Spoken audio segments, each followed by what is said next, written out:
सही लग रहा है गलत लग रहा है? क्वेश्चंस में होमवर्क में क्वेश्चंस ट्राई किए नहीं करे रेशियो प्रपोर्शन के?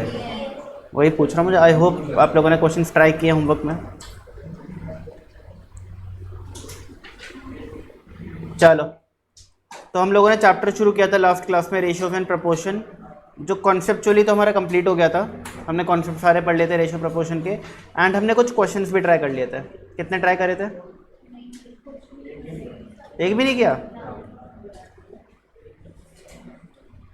अरे कुछ तो किए होंगे भाई। ओके, चलो कोई दिक्कत नहीं है भाई,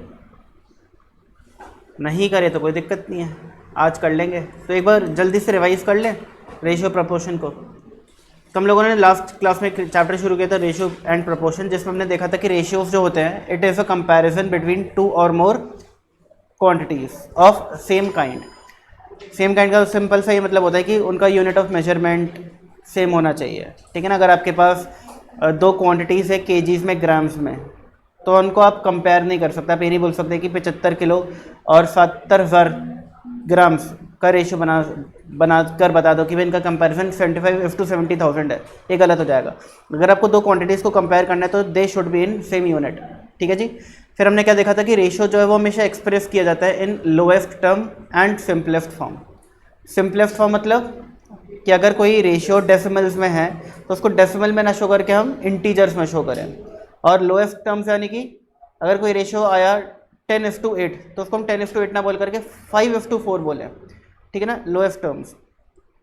फिर हमने क्या देखा? हमने देखा कि भाई एक रेशियो के अंदर जो अगर दो टर्म्स है तो पहली टर्म को हम एंटीसीडेंट बोलते हैं, दूसरी टर्म को हम कॉन्सिक्वेंट बोलते हैं। यहाँ पर मैंने फ्रैक्शन कटवा करके आपको बोला था कि रेशियो लिख लेना, ठीक है जी।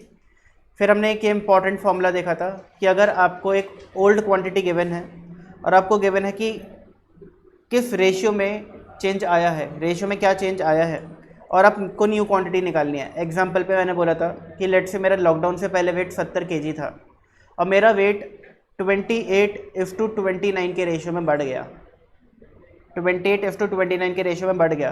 तो बताओ मेरा न्यू वेट क्या होगा? मेरा अब आज की डेट में लॉकडाउन के बाद वेट क्या है? तो हमने क्या बोला? हमने बोला कि भाई b multiply by original quantity upon a।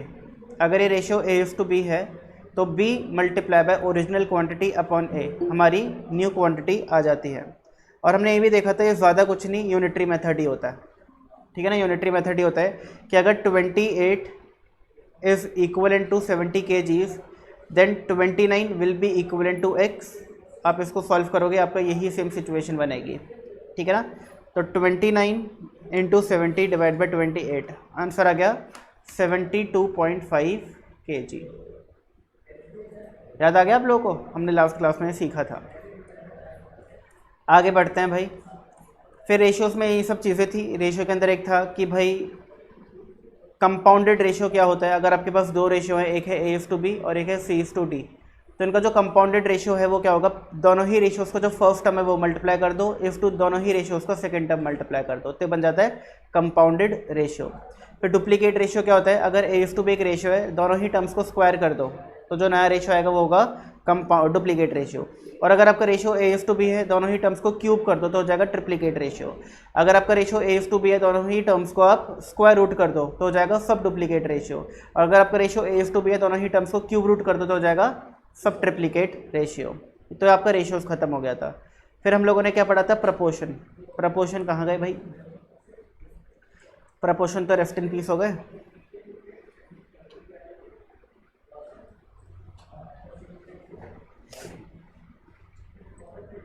कोई दिक्कत नहीं है।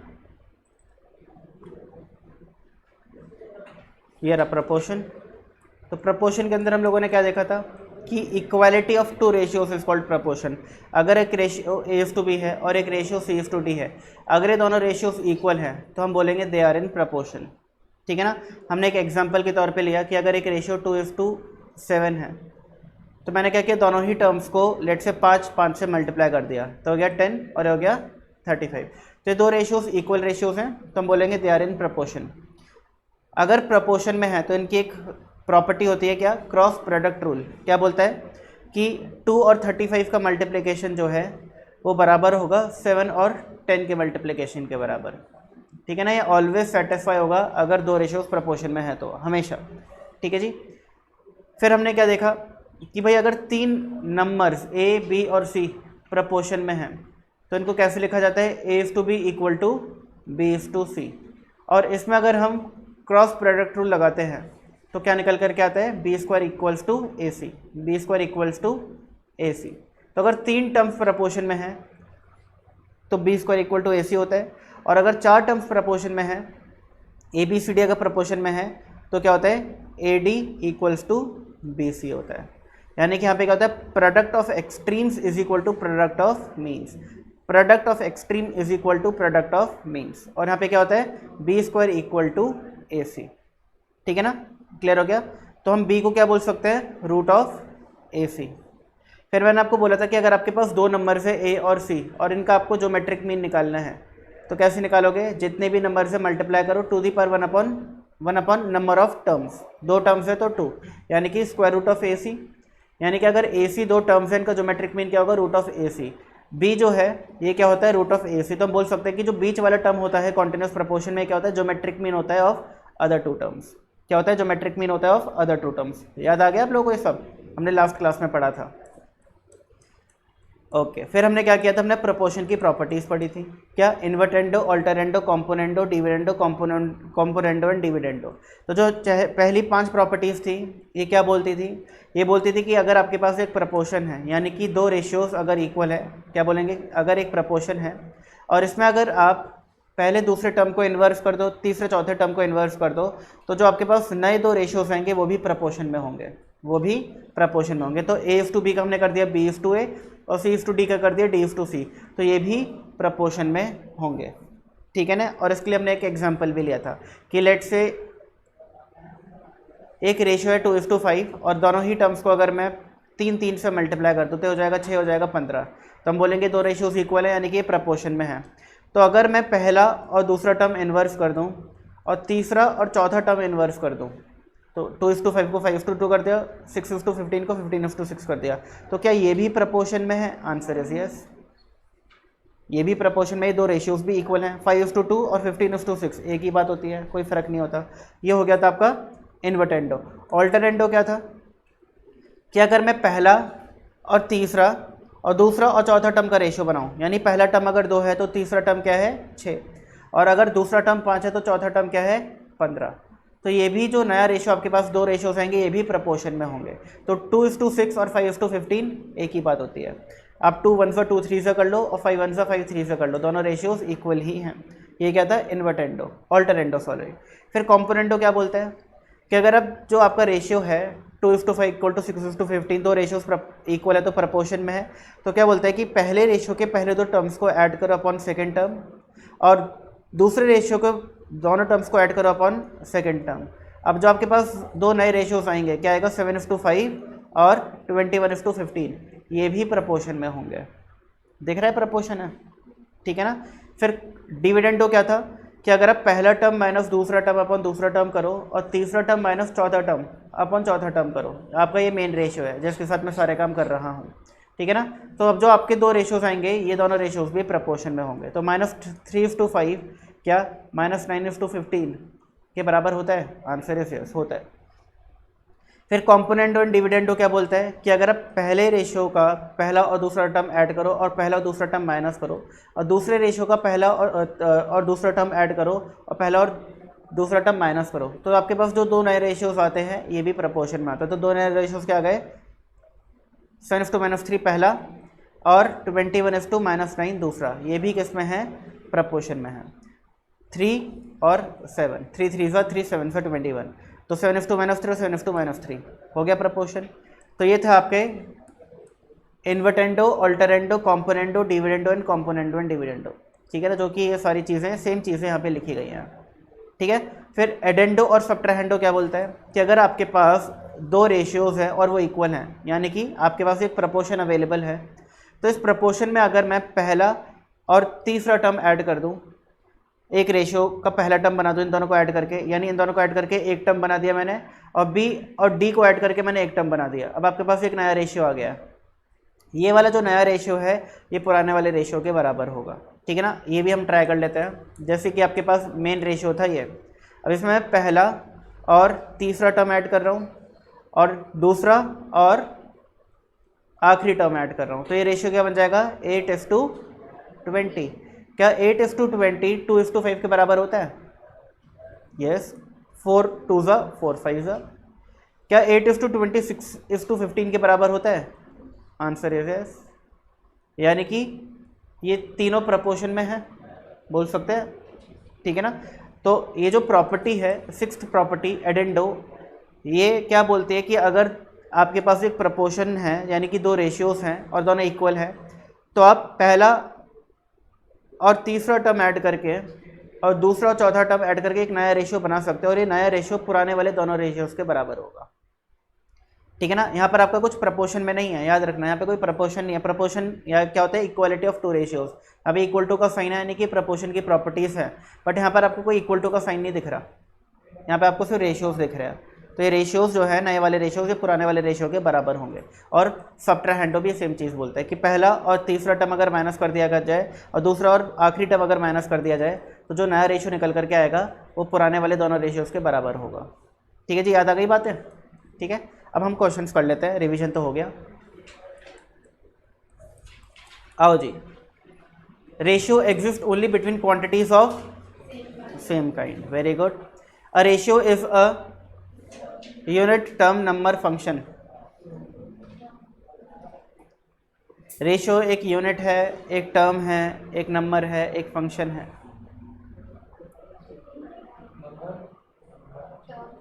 बताओ जी। रेशियो एक नंबर है, एक यूनिट है, एक टर्म है, एक फंक्शन है। तो कोई यूनिट बोलना तो गलत है, ये रेशियो कोई यूनिट नहीं होता, ठीक है ना। टर्म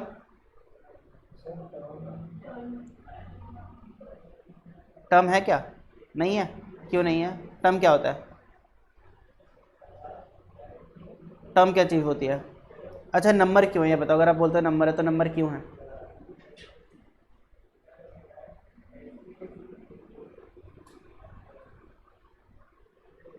आज का आपका होमवर्क पता करो कि रेशियो यूनिट होता है, टर्म होता है, नंबर होता है, फंक्शन होता है, ठीक है ना। देखते हैं कितनी रिसर्च करके आते हो। और अगर आप बोलते हो कि सर नंबर है तो मैं पूछूंगा क्यों है, और अगर आप बोलते हो सर टर्म नहीं है, यूनिट नहीं है, फंक्शन है, तो मैं पूछूंगा क्यों नहीं है। ये आपका डिटेल्ड होमवर्क होना चाहिए, यानी कि सिर्फ आंसर बता दिए काम हो गया, डिटेल्ड होमवर्क है। चलो, the order of the terms of a ratio is important, true false? 2:3 क्या 3:2? बात एक ही होती है, ठीक है ना। आप और आपका भाई घर पे अकेले रह गए, पिज़्ज़ा ऑर्डर किया है, डिसाइड हुआ कि आप और आपका भाई 2:3 के रेशियो में खाओगे, या फिर डिसाइड हुआ आप और आपका भाई 3:2 के रेशियो में खाओगे। बात एक ही है क्या? नहीं, ठीक है ना। अगर 2:3 के रेशियो में आप और आपका भाई खा रहे हो यानी आपको कम मिल रहा है, आपके भाई को ज़्यादा मिल रहा है। बट अगर 3:2 के रेशियो में खा रहे हो तो आपको ज़्यादा मिल रहा है, आपके भाई को कम मिल रहा है। अगर ए और बी पार्टनर्स हैं और जो प्रॉफिट शेयर करते हैं 3:2 के रेशियो में, ये बोलना, और ए और बी पार्टनर्स है प्रॉफिट शेयर करते हैं 2:3 के रेशियो में, क्या बात एक ही होती है? नहीं। तो जो ऑर्डर होता है रेशियो में टर्म्स का वो बहुत ज़्यादा इंपॉर्टेंट होता है, बिल्कुल true. A ratio is expressed in dash form, simplest form, very good. Ratio has no unit, true, ठीक है ना। रेशियो को कोई यूनिट नहीं होती, ठीक है ना। जैसे मैं आपको समझाता हूँ, मेरा वेट 70 kg था लॉकडाउन से पहले, 75 kg हो गए लॉकडाउन के बाद। अभी तो मैं बोल सकता हूँ कि 70 और 75 kgs में है, तो यूनिट है इसके अंदर। बट रेशियो हमेशा किस में एक्सप्रेस किया जाता है? Simplest form. क्या ये सिंपलेस्ट फॉर्म है? क्या लोएस्ट टर्म है? नहीं, लोएस्ट सिंपलेस्ट फॉर्म तो है बट लोएस्ट टर्म नहीं है, इसको काटा पीटा जा सकता है। 5 की टेबल में 17 आता है, 70 आता है, और 5 की टेबल में 75 आता है। ये है आपका लोएस्ट टर्म। अब क्या ये kgs में है? नहीं। अगर आपने ऐसे kgs में बोलते हैं, इसका मतलब तो ये हो गया कि मेरा लॉकडाउन से पहले वेट 14 किलो था, लॉकडाउन के बाद 15 किलो हो गया। ये तो गलत बात हो गई भाई, इतना कम थोड़ी ना था मेरा वेट, ठीक है। मैं कोई बच्चा थोड़ी ना हूँ 2 5 6 9 10 साल का, आगे बात समझ। तो ये यूनिट्स में नहीं होता। आइए जी, अब आ जाते हैं आगे। If A:B is equal to C:D, then अगर A:B और C:D बराबर है यानी कि प्रपोर्शन है, equality of two ratios is what? Proportion. दो रेशियो से इक्वल है, प्रपोर्शन है। क्या बोलते हैं प्रपोर्शन की property? Product of extreme equal to product of means, A और डी का मल्टीप्लिकेशन पी और सी के मल्टीप्लिकेशन के बराबर होगा। ठीक है जी, इजी। अगला, अब मुझे बताइए ये जो आपको रेशो गिवन है क्या ये सिंपलेस्ट फॉर्म में है? नहीं, तो आपको क्या करना है, इसको सिंपलेस्ट फॉर्म में कन्वर्ट करना है। ये है मेन टास्क। कैसे करेंगे? 4 to the power 2/5, 4 to the power 2/5, क्या मैं इसको 4 टू द पावर 5/2 बोल सकता हूँ? और 2 टू द पावर 3, अच्छा 2 टू द पावर 3 तो मुझे पता है 8 होता है, बट 4 टू द पावर 5/2 को कैसे सॉल्व करेंगे? ऐसे लिख सकते हैं इसको? बोलो हाँ या ना, इंटरसेस चैप्टर पढ़ा है, ऐसे लिख सकते हैं। ठीक है ना, 5/2 को 1/2 इंटू 5 लिख सकते हैं, क्योंकि जब ब्रैकेट खोलेगा तो ये 1/2 मल्टीप्लाई बाय 5 यानी 5/2 हो जाएगा। 4 की पावर 1/2 क्या होता है, और 2 की पावर 5 क्या होता है? बताओ जी क्या हो गया ये? तो पहले तो हमने इसको किस में कन्वर्ट किया? सिंपलेस्ट फॉर्म में। फिर हमने इसको किस में कन्वर्ट किया? लोएस्ट टर्म्स में। तो ratio is always expressed in simplest form and lowest terms का ये मतलब होता है कि पहले तो इसको आप सिंपलेस्ट फॉर्म में लेकर के आओ, ये जो आपके पावर वावर है इनको हटाओ, इंटीजर्स होने चाहिए तो आ गए। अब इसको आप लोएस्ट टर्म में कन्वर्ट करो। 32:8 कैन बी रिटन एज 4:1, तो आपका आंसर क्या हो जाएगा? A option. आगे बात आप लोगों को समझ, ठीक है ना? अब देखो द रेशियो 3:2:1:3:1:8 को आप कैसे लिख सकते हो? आप इसमें समझने की कोशिश करो। इस रेशियो में कितने टर्म्स हैं, 6 या 3?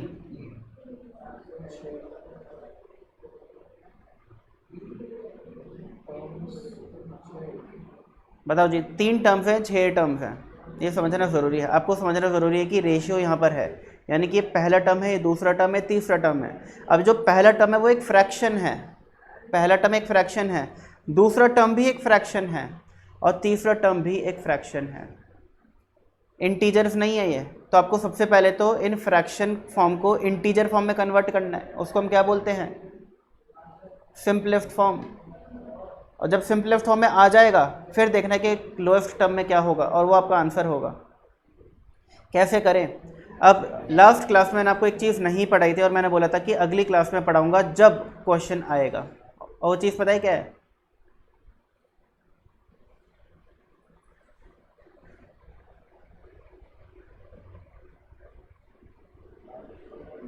याद है? मैंने आपको लास्ट क्लास में क्या बोला था कि ये वाला पॉइंट अभी नहीं बता रहा मैं आप लोगों को, अगली क्लास में बताऊंगा जब क्वेश्चंस करेंगे। याद आ गया? To compare two ratios convert them into equivalent like fraction. अगर आपको दो रेशियोज को कंपेयर करना है और वो फ्रैक्शन फॉर्म में है तो उसको सबसे पहले इक्वलेंट लाइक फ्रैक्शन में कन्वर्ट करो। इसका मतलब होता है कि उन फ्रैक्शन का डिनोमिनेटर सेम करो। क्या करो? फ्रैक्शंस का डिनोमिनेटर सेम करो। तो हमारा पहला स्टेप, जब भी ऐसा क्वेश्चन दिखेगा, रेशियोज हैं और वो फ्रैक्शन फॉर्म में है, तो उन फ्रैक्शंस का जो डिनोमिनेटर है वो सेम करना है। तो बताओ 2, 3 और 8 का जो कॉमन फैक्टर है LCM वो क्या होगा? 24। तो हम क्या करेंगे? 3/2 एक फ्रैक्शन है, अगर इसका डिनोमिनेटर 24 करना है तो 12 से मल्टीप्लाई करना पड़ेगा न्यूमरेटर डिनोमिनेटर। इसका करना है तो 8 से, और इसका करना है तो 3 से। तो ये क्या हो जाएगा? 36/24, ये 8/24 और ये 3/24। अब क्योंकि तीनों फ्रैक्शन का डिनोमिनेटर सेम है तो हम डिनोमिनेटर को हटा करके क्या बोल सकते हैं? 36:8:3, और ये हमारा आंसर आ गया। इसको हम कहते हैं equivalent like fraction. Equivalent like मतलब कि उनके डिनोमिनेटर सेम कर दो। अगर डिनोमिनेटर सेम हो गए ना, इसका सिंपल मतलब है कि जो न्यूमरेटर्स हैं वो रेशियो है। तो न्यूमरेटर क्या बन गया? 36, 8 और 3, और ये आपका आंसर आ गया। आ रही है बात समझ आप लोगों को ये वाली? ठीक है,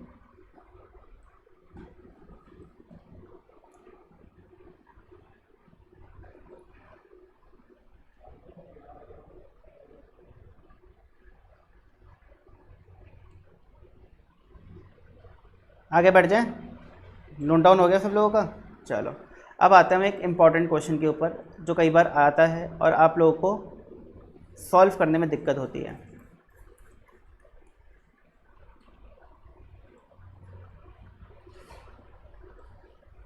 If A is to B is equal to 2 is to 3, B is to C equal to 4 is to 5 and C is to D equal to 6 is to 7, then A is to D is।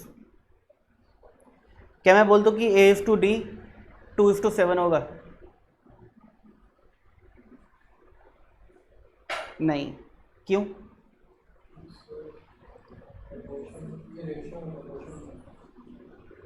Okay, तो देखो ध्यान से समझने की कोशिश करना। ये हूँ मैं, ठीक है ना, मयंक, और ये है मेरा भाई,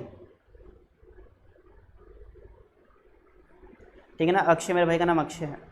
अब हम एक पिज़्ज़ा अगर आता है तो उसको खाते हैं इन द रेशियो ऑफ 7:3, मान के चलते हैं, ठीक है जी, आगे बात समझ। और यही सेम कंपटीशन अगर अक्षय और मेरी सिस्टर अक्षिता इनके बीच में होता है तो ये लोग पिज़्ज़ा खाते हैं किस रेशियो में? लेट से 2:5। ओके जी, आगे बात समझ। अब अगर हम जानना चाहते हैं कि मैं और मेरी सिस्टर किस रेशियो में पिज़्ज़ा खाएंगे अगर आ गया, तो ये बोलना कि 7:5 के रेशियो में खाएंगे, क्या सही है? नहीं। अरे बात समझ, अगर मैं 7 स्लाइसेस खाता तो वो 3 स्लाइसेस खाता है, ठीक है ना। तो हमारा पिज़्ज़ा कितने स्लाइसेस का है? 10 स्लाइसेस का है। और इनका पिज़्ज़ा 7 स्लाइसेस का है। अगर 2 स्लाइस खाते हैं तो 5 खाते हैं। तो ये बोलना कि अगर एक पिज़्ज़ा आएगा मैं 7 स्लाइसेस खाऊंगा, मेरी सिस्टर 5 स्लाइसेस खाएगी, वो बेकार, गलत है, क्योंकि आपके पिज़्ज़ाज जो हैं उनमें number of slices different different है। आ रही है बात समझ? तो आप ऐसे नहीं बोल सकते इन चीज़ों को। क्लैरिटी मिली? कुछ कुछ क्लैरिटी मिली आप लोगों को इस बारे में? तो कैसे निकालेंगे इसका आंसर फिर, कि अगर मैं और मेरी सिस्टर के बीच कंपटीशन होता है तो किस रेशियो में हम खाएंगे, कैसे निकलेगा इसका आंसर? तो सबसे पहले तो क्या करो, आपका जो पिज़्ज़ा है वो सेम स्लाइसेस में कन्वर्ट करो। 10 और 7 का क्या एलसीएम लिया जा सकता है? 70। तो अगर 70 स्लाइसेस का पिज़्ज़ा आता है तो जल्दी से बताओ मैं कितने स्लाइसेस खाऊंगा?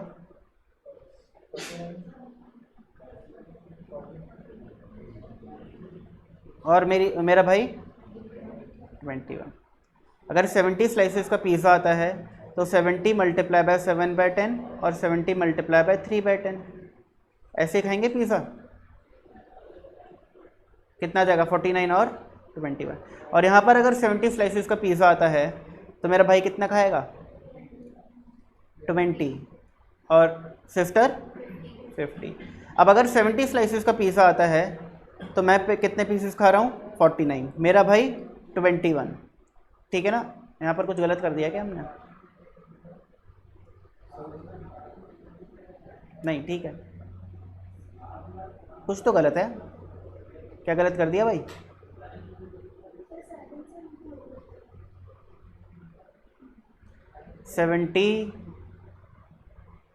सेवेंटी मल्टीप्लाई बाय 2/7, ये तो 20 आ रहा भाई।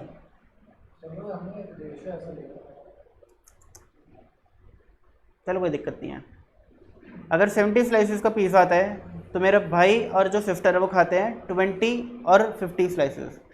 तो अब हम बोल सकते हैं कि कुछ कंपैरिजन है कि अगर 70 स्लाइसेस का पिज़्ज़ा आ रहा है तो मैं कितने पीस खाता हूँ? 49। तो मेरी सिस्टर कितने खाती है? 50, यानी वो ज़्यादा खा लेती है मुझसे। इसका मतलब वो एक स्लाइस ज़्यादा खा लेती है, ठीक है ना। ये अब कंपैरिजन ठीक बैठा। बट ये करना कैसे? इतना कॉम्प्लिकेटेड तरीके से थोड़ी ना करेंगे इस चीज़ को हम सॉल्व, ठीक है ना। इस चीज़ को हम इतने कॉम्प्लिकेटेड तरीके से सॉल्व नहीं करेंगे। कैसे करेंगे हम? ध्यान सुनना। जब भी ऐसा क्वेश्चन आता है इसकी एक छोटी सी ट्रिक होती है। पहले तो देखो कितने टर्म्स हैं, A B, B C, C D, total 4 terms हैं, ए बी सी और डी, लिख लिया।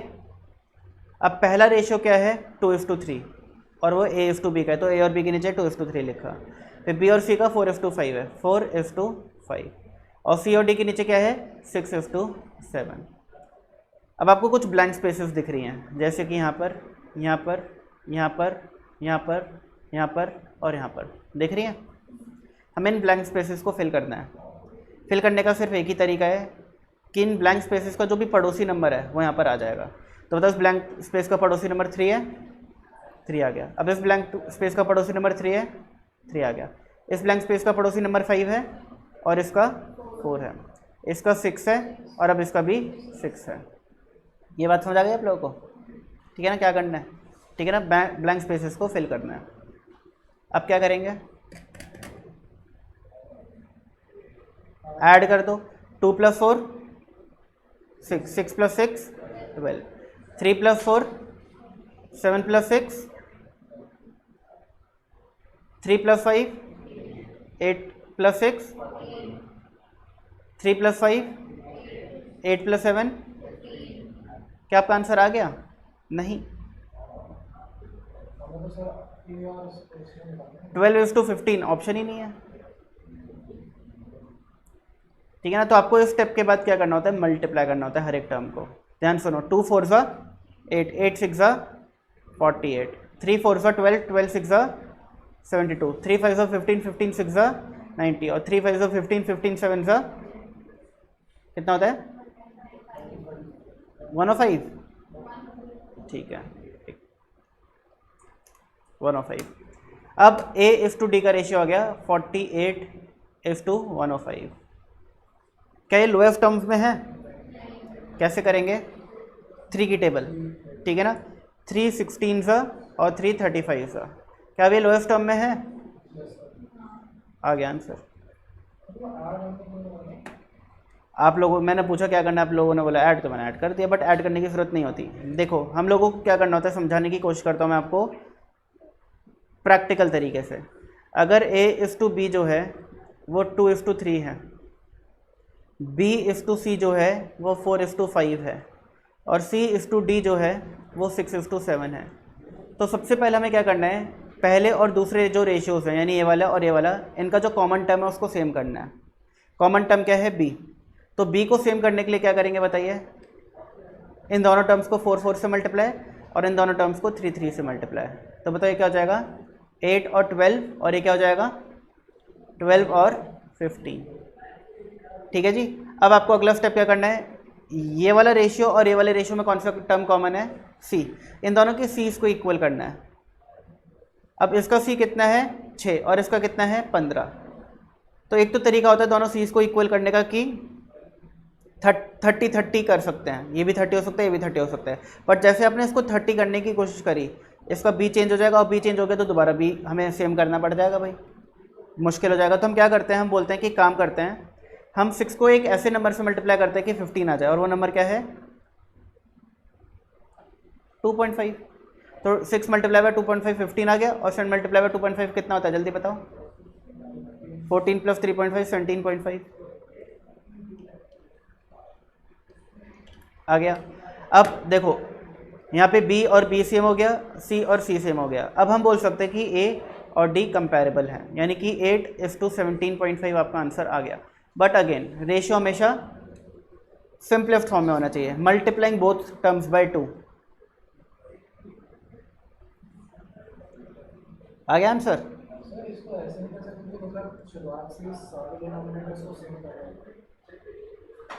नहीं नहीं नहीं नहीं। देखो अगर आप सारे डिनोमिनेटर को सेम करने की कोशिश नहीं करनी होती, यहाँ पे हमें जो दो रेशियोज के बीच में कॉमन टर्म है उनको सेम करने की कोशिश करनी होती है। सारे डिनोमिनेटर सेम करने से नहीं होगा, फ्रैक्शन में करना होता है। फ्रैक्शन और रेशियो डिफरेंट होते हैं ना, वो फ्रैक्शन में करते हैं, ये रेशियोज है, ठीक है ना। यहाँ पर वो चीज़ नहीं करनी, यहाँ पर आपको पहले तो रेशियोज में जो कॉमन टर्म है उनको सेम करना है, फिर दूसरे और तीसरे रेशियो में जो कॉमन टर्म्स है उनको सेम करना है। अब इसका क्या मतलब है, अगर एक पिज़्ज़ा आया, ठीक है ना, ए और बी ने 6:12 के रेशियो में खाया, बी और सी ने 12:15 के रेशियो में खाया, और सी और डी ने 15:17.5 के रेशियो में खाया, तो यहाँ पर देखो बी सेम स्लाइसेस खा रहा है, यानी कि उस पिज़्ज़ा का साइज सेम होगा, और यहाँ पर सी और सी सेम स्लाइसेस खा रहा है, यानी इन दोनों के पिज़्ज़ा का साइज भी सेम होगा, यानी कि इन तीनों पिज़्ज़ा का साइज सेम हो गया। अगर ये वाला पिज़्ज़ा का साइज ये वाला पिज़्ज़ा का साइज सेम है, क्योंकि यहाँ पर ये सेम स्लाइसेस खा रहा है, और यहाँ पर क्योंकि ये सेम स्लाइसेस खा रहे हैं तो ये वाले पिज़्ज़ा का साइज और ये वाले पिज़्ज़ा का साइज भी सेम है, यानी तीनों पिज़्ज़ा का साइज सेम हो गया। अब ये और ये कंपैरेबल हो गए। है आप लोगों को बात समझ? क्लैरिटी बढ़ी? क्यों कर रहे हैं ऐसा हम? तो इसके पीछे बैकग्राउंड में जाने की ज़रूरत नहीं आप लोगों को, आप इसकी ट्रिक यूज़ करके आंसर निकाल सकते हो। ईजी एंड एकदम जल्दी से 1 मिनट के अंदर आंसर देने वाली ट्रिक। आगे बात समझ? तो इस ट्रिक को अगर आपको नोट डाउन करना है तो आप कर सकते हैं।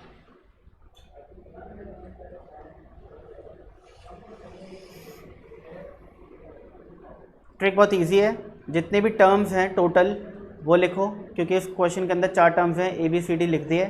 A:2B 2:3 है तो A और B के नीचे 2:3 लिखो, बी और सी 4:5 हैं तो 4:5 लिखो, सी और डी 6:7 तो 6 और 7 लिखो। फिर इनके बाजू की जो ब्लैंक स्पेसेस हैं वो फिल करो विथ पड़ोसी वाली स्पेस। ये ब्लैंक स्पेस का पड़ोसी का है 3, तो 3 से फिल किया, फिर इस ब्लैंक स्पेस का पड़ोसी 3 हो चुका है तो इसको भी 3 से फिल किया। यहाँ पे 5 है, यहाँ पे 4 है, यहाँ पे 6 है, यहाँ पे 6 है। फिर सारे टर्म्स को मल्टीप्लाई करते चले जाओ वर्टिकली, तो 2 4 8 8 6 48।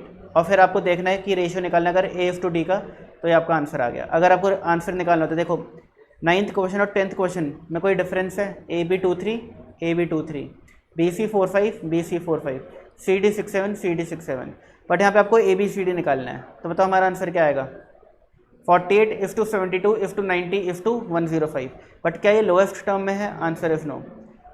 सारे नंबर्स 3 से डिवाइड हो रहे हैं, तो 48 divide by 3 16, 72 divide by 3 24, 90 divide by 3 30 और 105 डिवाइड बाई 30 35। लो जी आंसर आ गया 30 35 30 35 30 35, सी ऑप्शन। आगे बात समझ आप लोगों को?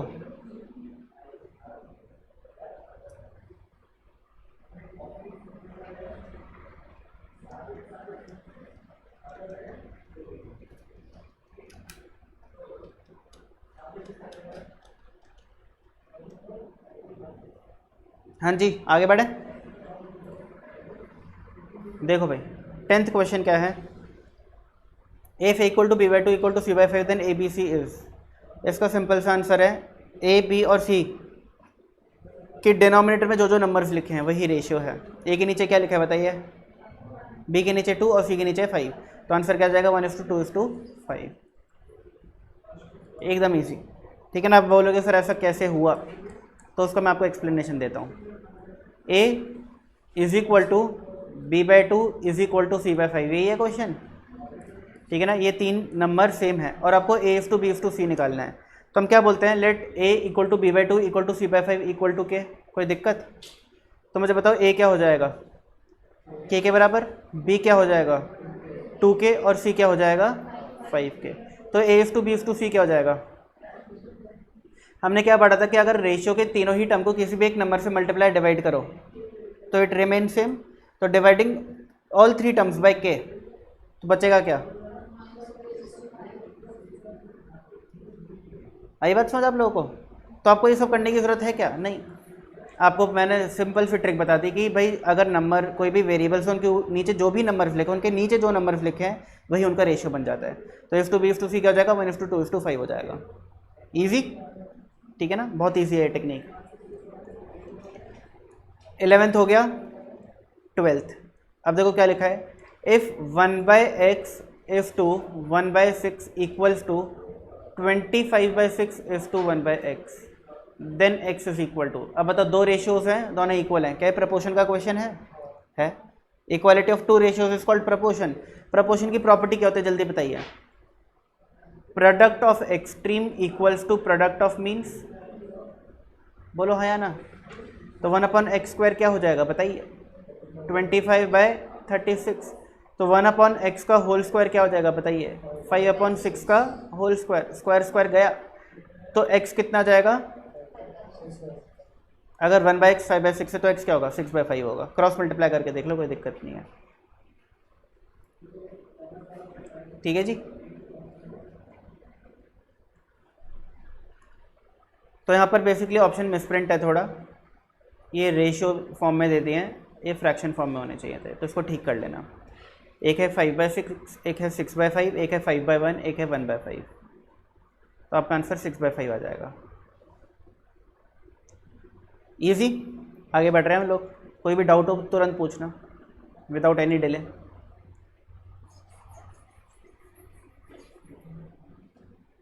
चलो भाई 13th question. A fraction bears the same ratio to 1/27 as 3/7 does to 5/9। The fraction is. एक फ्रैक्शन है लेट से x, वो बेयर करता है सेम रेशियो विथ 1/27 जो कि 3/7 करता है टू 5/9। यानी a fraction bears the same ratio as 3/7 does to 5/9। बात समझ आई? यानी कि ये वाला रेशियो जो है x इफ टू 1/27 का किसके बराबर है, 3/7 इफ टू 5/9 के बराबर है। आपको x की वैल्यू फाइंड आउट करनी है। अब क्योंकि ये प्रपोर्शन का क्वेश्चन बन चुका है, equality of two ratio is called proportion, तो product of extremes is equal to product of means. बोलो हाँ या ना, बताओ जी क्या हो जाएगा। x equals to 1/9/7 multiply by, जब 5/9 उधर जाएगा तो क्या हो जाएगा 9/5, 9 1 9 7 आंसर क्या जाएगा 1/35। आई बात समझ? किसी को गिले शिकवे डाउट्स हो तो पूछ लो। बच्चों वाली चीज़ें कर रहे हैं वैसे तो अभी हम लोग, बट कई बार इन छोटी छोटी चीज़ों में डाउट्स आ जाते हैं, पूछ लेना। ये वाला आंसर सारे बच्चे आप देना की कोशिश करें भाई। The ratio between 25 minute and 45 seconds. Sir 100:3। Very good. क्या करना है, अगर अलग अलग यूनिट्स में तो सेम यूनिट में कन्वर्ट करना है। 25 मिनट को अगर सेकेंड्स में कन्वर्ट करना है तो कैसे करूँगा, ये आ गया सेकेंड्स में और 45 ऑलरेडी सेकेंड्स में है, तो 25 मल्टीप्लाई बाय 60 कितना होता है, 25 6 150 और एक 0 इज टू 45। अब 5 की टेबल में आते हैं दोनों, 5 3 15 00 5 15 45। अगेन 3 की टेबल में आते हैं 500 और 5 3 तो 100/3 हमारा आंसर आ जाएगा। इजी, ठीक है।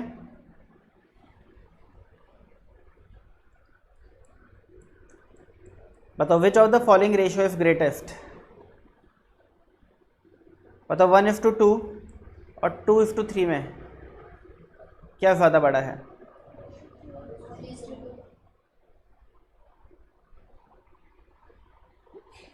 कैसे निकालेंगे, ये बड़ा होता है। सुनो कैसे समझने की कोशिश करो। लेट से 100 रुपये का प्रॉफिट ऑन के एक पार्टनरशिप फर्म ने, मान के चलो A/B का प्रॉफिट शेयर 1:2 है और यहाँ पर A/B का पार्टनर शेयर 2:3 है। बताओ किस केस में A को ज़्यादा मिलेगा, वो होता है ग्रेटेस्ट रेशियो। बताओ मुझे, greater inequality, ratio of greater inequality किसको बोलते हैं, जिसका पहला टर्म ज़्यादा हो और दूसरा टर्म छोटा हो। अब इस केस में पहला टर्म दोनों का ही छोटा है। अच्छा उस कॉन्सेप्ट को छोड़ दो, भूल जाओ भूल जाओ भूल जाओ। आपको क्या बताना होता है, कौन सा रेशियो ग्रेटेस्ट होगा, इसको पता लगाने के लिए सिंपल सी तरीका है कि किस केस में जो पहला वाला व्यक्ति उसे ज़्यादा मिल रहा है, पहले वाले व्यक्ति को ज़्यादा मिल रहा है। तो यहाँ पर A को कितना प्रॉफिट मिलेगा, 100 × 1/3 कितना हो गया 33 रुपये 33 पैसे।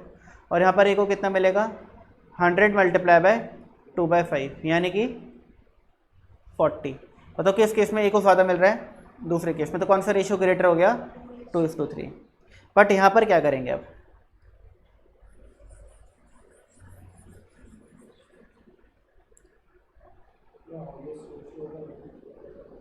कौन सा हाईएस्ट होगा। तो देखो इसका एक सिंपल तरीका होता है करने का, आप इनको फ्रैक्शन समझ करके इनके आंसर्स निकाल लो और जिसका आंसर सबसे ज़्यादा होगा वो ग्रेटेस्ट रेशियो होगा। तो अगर इसको फ्रैक्शन समझे तो 7/15 कितना होता है 0.466। 15/23 क्या होता है 0.652। 17/25 क्या होता है 0.68 और 21:29 यानी 21/9 होता है 0.72413। बताओ सबसे बड़ा नंबर कौन सा आ रहा है, डी।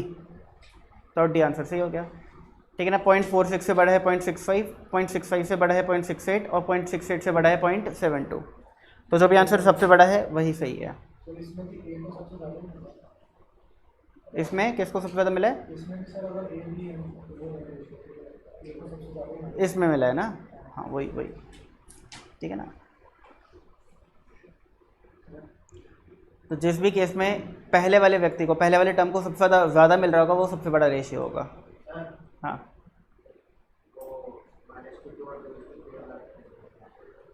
देखो हम दो पार्टनरशिप एग्रीमेंट बना रहे हैं आपके और मेरे बीच। एक पार्टनरशिप एग्रीमेंट में हमारा जो रेशियो है वो 1:2 है, ए मैं हूँ बी आप हो। और दूसरे वाले पार्टनरशिप एग्रीमेंट में हमारा रेशियो 2:3 है। बताओ जी आप कौन सा पार्टनरशिप एग्रीमेंट चाहोगे, या फिर आप अपना छोड़ो, मैं कौन सा चाहूँगा, कौन सा वाला पार्टनरशिप डीड बढ़िया है, बताओ ज़रा। 2:3 वाली क्यों? उसमें मुझे ज़्यादा मिल रहा है, क्योंकि मुझे ज़्यादा मिल रहा है, पहले वाली टर्म को ज़्यादा मिल रहा है, इसलिए ये रेशियो ग्रेटर मान लिया जाता है इन दोनों में। ठीक है ना। अगर 100 रुपये के प्रॉफिट हुए तो यहाँ पर मुझे कितना मिलेगा? 33 रुपये 33 पैसे। और आपको कितना मिलेगा? 67 रुपीज़ 33 पैसा। बोलो हाँ या ना। और अगर ये वाली पार्टनरशिप डीड होती है, 100 रुपये कमाए जाते हैं, तो मुझे कितना मिलेगा? 100 इंटू 2 200/3 66.67। और आपको कितना मिलेगा? 100 मल्टीप्लाई बाय 3/5। अरे कुछ गलत कर दिया क्या मैंने? 40 और ये 60, सॉरी। ठीक है जी, तो ये 40 क्योंकि ज़्यादा है इस केस में, तो ये रेशियो ग्रेटर मान लिया जाएगा। ठीक है, चलिए।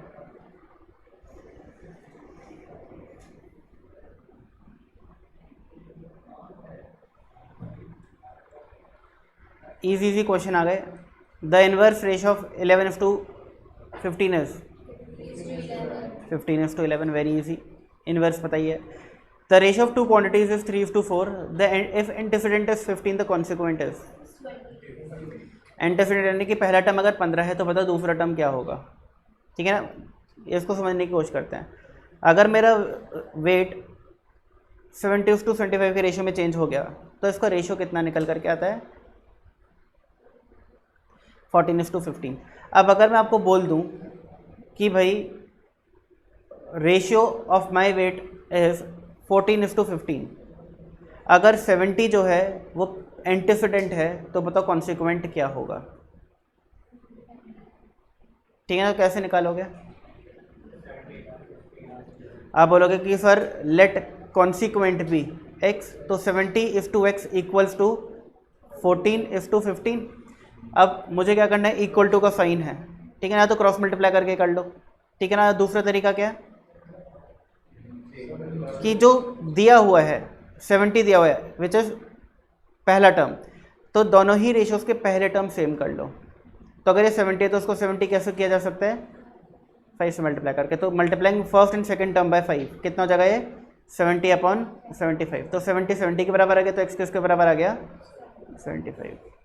या फिर आप क्रॉस मल्टीप्लाई भी कर सकते थे स्टेप के बाद, x इक्वल टू 70 इंटू 15/14, तब भी आपका आंसर आ जाता।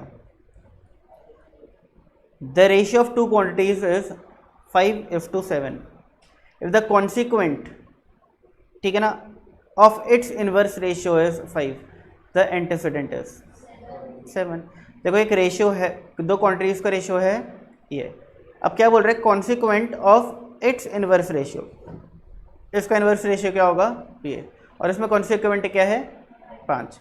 तो consequent of its inverse ratio is 5, the antecedent is, तो बताओ इनवर्स रेशियो का एंटीसीडेंट क्या होगा? 7। Super duper easy. In the ratio this is to this, antecedent is पहला टर्म, ठीक है ना, पहला टर्म एंटीसीडेंट होता है। चलिए, the duplicate ratio of 3:4, square कर दो दोनों साइड्स को, दोनों टर्म्स को। सब डुप्लीकेट, स्क्वायर रूट कर दो। अब ये क्वेश्चन कैसे करना है देखो। अच्छा पहले 23rd बता दो। Triplicate of 3:2, 27:8, 27:8। ट्रिप्लीकेट यानी कि क्यूब करना है दोनों टर्म्स को। इसको बताइए सब ट्रिप्लीकेट क्या होगा? 2:3। ठीक है ना। चलिए अब हम करते हैं एक बार question number 22। If 2s is to 3t if duplicate ratio of 2s minus p is to 3t minus p, then which of the following is true? then कौन सी चीज़ सेटिस्फाई होनी चाहिए? ये क्या है? डुप्लीकेट रेशियो किसका? इसका। क्या मैं 2s is to 3t equals to 2s minus P और 3t माइनस पी, दोनों इक्वल कर सकता हूँ? बोलो हाँ या ना, बोलो हाँ या ना। सब गलत बोल रहे हैं। मुझे बताइए 2:3 का डुप्लीकेट रेशियो क्या होता है? क्या 2:3 और 4:9 सेम होते हैं?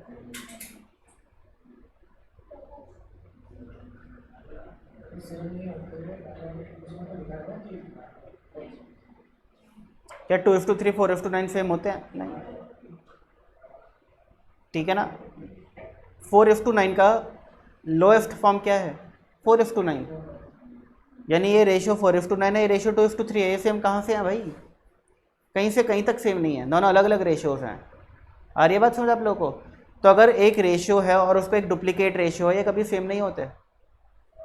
बट ये क्या बोल रहा है? ये बोल रहा है कि इस क्वेश्चन में ये रेशियो का ये रेशियो जो है डुप्लीकेट रेशियो है इस रेशियो का, ये रेशियो डुप्लीकेट रेशियो है इस रेशियो का। अब ऑप्शन बोल रहा है कि कौन सी चीज़ ट्रू है। अब मुझे एक बात बताइए, अगर मैं ये बोलूँ कि भाई 2:3 जो रेशियो है उसका स्क्वायर कर दूँ, तो क्या अब ये 4:9 के बराबर हो जाएगा? हो जाएगा। अब ये उसके बराबर हो जाएगा। यहाँ पर तो ये दोनों इक्वल नहीं थे, बट यहाँ पर ये दोनों इक्वल हो चुके हैं। आ रही है बात समझ? अब इस क्वेश्चन के अंदर मुझे एक बात बताइए, 2s:3t जो है डुप्लीकेट रेशियो है 2s माइनस पी और 3t माइनस पी का। मैं आपसे ये पूछ रहा हूँ कि 2s:3t मैं किसके नीचे लिखूँ? 4/2:3 के नीचे लिखूँ या 4:9 के नीचे लिखूँ? 2s:3t जो है ये डुप्लीकेट रेशियो है 2s माइनस पी और 3t माइनस पी का। तो मैं बोल रहा हूँ कि 2s:3t किसके नीचे लिखूँ? 2:3 के नीचे या 4:9 के नीचे? 4:9 के नीचे। क्यों? क्योंकि डुप्लीकेट के नीचे डुप्लीकेट लिखो और जो ओरिजिनल रेशियो उसके नीचे ओरिजिनल रेशियो लिखो। अब एक क्वेश्चन बोल रहा है कि 2s:3t डुप्लीकेट रेशियो है, तो जो डुप्लीकेट रेशियो है डुप्लीकेट रेशियो के नीचे लिखो 2s:3t, 2s:3t। और एक किसका डुप्लीकेट रेशियो है? ये डुप्लीकेट रेशियो है किसका? 2s माइनस पी और 3t minus P, 2s minus P और 3t माइनस पी। क्या ये दोनों सेम है? नहीं, जैसे ऊपर सेम नहीं था ऐसे नीचे भी सेम नहीं है। बट अगर मैं इस साइड को स्क्वायर कर दूं तो क्या ये सेम हो जाएंगे? आ गई आप लोगों को बात समझ? क्लियर है? तो इस टाइप के क्वेश्चन में सिर्फ यही डाउट होता है कि भाई स्क्वायर किस साइड को करें। कुछ बच्चे इस साइड को स्क्वायर कराते हैं क्योंकि लिखा है ना this is duplicate ratio of this, क्योंकि ये डुप्लीकेट है उसको स्क्वायर कर दो भाई, वो चीज़ गलत हो जाती है। ये डुप्लीकेट है यानी ऑलरेडी स्क्वायर होने के बाद आया भाई, तो इसको स्क्वायर करो ना तभी तो उसके बराबर बनेगा ये। आ रही है बात समझ आप लोगों को? ठीक है, आप क्या करें, सॉल्व कर लेते हैं। तो 2s माइनस पी का स्क्वायर क्या होता है? a minus B whole square क्या होता है? a square plus B square minus 2ab, ठीक है ना, ps। नीचे क्या जाएगा? 9t square a square plus B square minus 2pt minus 2 into 3t into P यानी माइनस 6pt। ये किसके बराबर आ गया? 2s:3t के बराबर आ गया। ये बात समझ आई आप लोगों को? बस हो गया भाई क्वेश्चन। क्रॉस मल्टीप्लाई करो, 4 क्यों कर रहा हूँ? 3t मल्टीप्लाई बाय 4, 3 और 4 का मल्टीप्लिकेशन हो गया 12 s² प्लस 3p² माइनस 12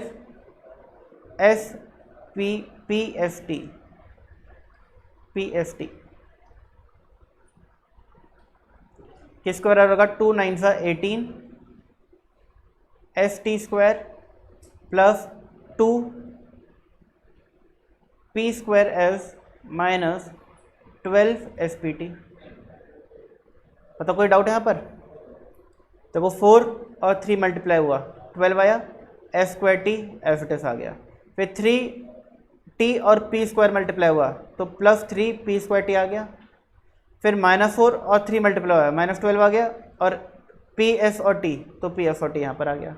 फिर इक्वल्स टू का साइन, फिर 2 और 9 मल्टीप्लाई हुआ 18 आ गया, s और t² इनके साथ अटैच हो गया। फिर 2 मल्टीप्लाई बाय 1 s2 और p² s as it is लग गया। फिर 2 मल्टीप्लाई बाय -6 इज -12 और spt एसेटस लग गया, इजी। क्रॉस मल्टीप्लिकेशन तो आता ही है आपको। ये और ये कट गया, ठीक है जी।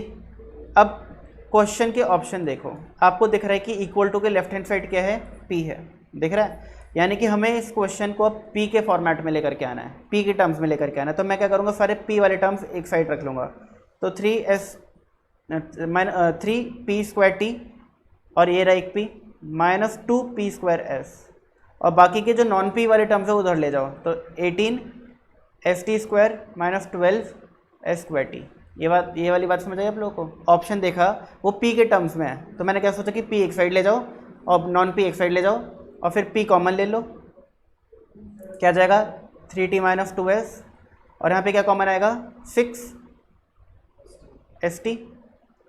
तो 3t माइनस 2s, तो p² क्या आ जाएगा, ये और ये तो कट जाएंगे। आगे बात समझ आप लोगों को।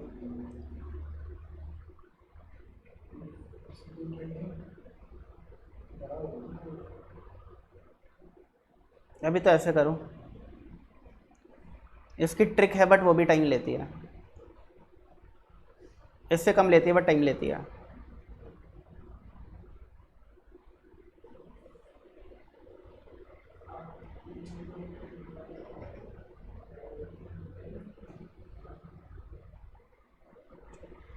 हो गया नोट डाउन, समझ आ गई बातें। अब इस क्वेश्चन को ना एक बार घर पे जाके दोबारा ट्राई करना, क्योंकि जब आप इस क्वेश्चन को दोबारा ट्राई करोगे आपको दोबारा हल्का हल्का एक डाउट आएगा कि स्क्वायर किस साइड लगाना है, ठीक है ना। तो आपको फिर मैं अब सोचना मैंने कैसे बताया आप लोगों को, ठीक है ना। मैंने आपको एक एग्जांपल से बताया कि भाई मैंने एक रेशियो लिया और फिर उसका डुप्लीकेट लिखा, एक रेशियो लिया उसका डुप्लीकेट रेशियो लिया, ये इक्वल नहीं होते। बट अगर मुझे इन दोनों को इक्वल करना है तो मुझे किस साइड स्क्वायर करना पड़ेगा, जो ओरिजिनल रेशियो है उस साइड स्क्वायर करना पड़ेगा। फिर आप क्वेश्चन पढ़ो और देखो कि क्वेश्चन के हिसाब से डुप्लीकेट रेशियो कौन सा है और ओरिजिनल रेशियो कौन सा है। फिर डुप्लीकेट के नीचे लिखो डुप्लीकेट और ओरिजिनल के नीचे लिखो ओरिजिनल। फिर ऊपर देखो अपने स्क्वायर किस साइड लगाया था, ओरिजिनल वाली साइड लगाया था, तो यहाँ पे भी ओरिजिनल वाली साइड स्क्वायर लगा दो। अब ये दोनों इक्वल हो जाएंगे। अब इसको सॉल्व करना है आगे का काम, तो एक तरीके से इक्वेशंस चैप्टर वाला काम हो गया, ठीक है ना। स्क्वायर को कैसे खोलना है, कैसे मल्टीप्लाई करना है, क्रॉस मल्टीप्लाई करना है, ये सारी चीज़ें आप लोगों को आती हैं। अब इसी बेसिस पर आप ये क्वेश्चन करके दिखा दो।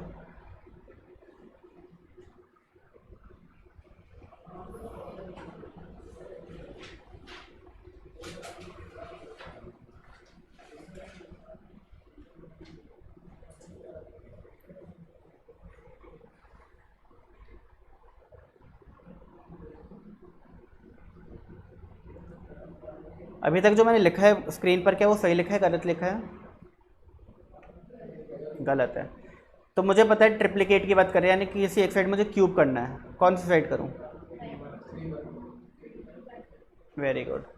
मुझे पता है कि ये ट्रिप्लिकेट रेशियो है, क्योंकि ऑलरेडी ट्रिप्लिकेट है, तो कैसा आया होगा, ओरिजिनल रेशियो को क्यूब करके आया होगा। आ रही है बात समझ? तो अगर मैं इसको फर्दर क्यूब कर दूंगा तो भाई मैंने तो उसको और बढ़ा दिया, इक्वल थोड़ी ना किया, और बढ़ा दिया। अगर मुझे दोनों साइड को इक्वल करना है तो ओरिजिनल रेशियो को क्यूब करूंगा, तब ये इसका ट्रिप्लिकेट रेशियो बन जाएगा, तो दोनों इक्वल हो जाएंगे। ये क्वेश्चन तो ईजी है। 3 का क्यूब 27, 4 का क्यूब 64, क्रॉस मल्टीप्लाई कर लो भाई, आ जाएगा आंसर, ठीक है।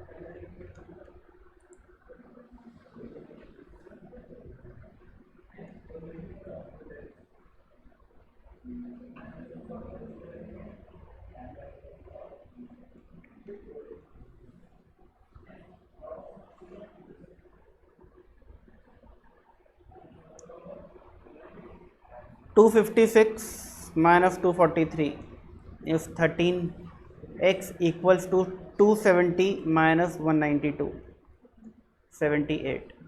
तो x हो जाएगा 78 डिवाइड बाई 13 विच इज 6। आगे बात समझ आप लोगों को।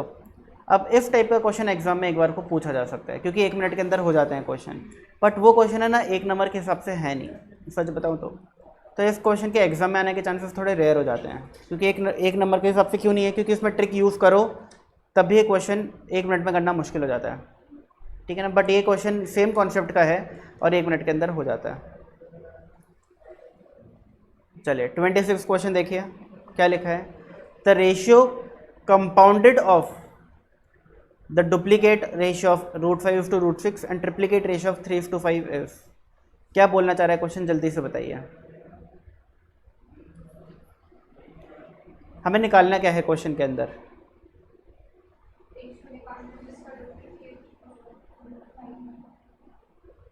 The ratio compounded of is, हमें कंपाउंडेड रेशियो निकालना है। किस किस का कंपाउंडेड रेशियो निकालना है? Of the duplicate ratio of √5 to √6। पता √5 to √6 का डुप्लीकेट रेशियो क्या होगा? और एंड ट्रिप्लीकेट रेशियो ऑफ 3:5। बताओ 3:5 का ट्रिप्लीकेट रेशियो क्या होगा? हमें इन दो रेशियोज का कंपाउंडेड रेशियो निकालना है, यानी कि मल्टीप्लाई कर दो। ये तो करना होता है कंपाउंडेड रेशियो में। 5 × 27 क्या हो जाएगा, और 6 × 125 क्या हो जाएगा।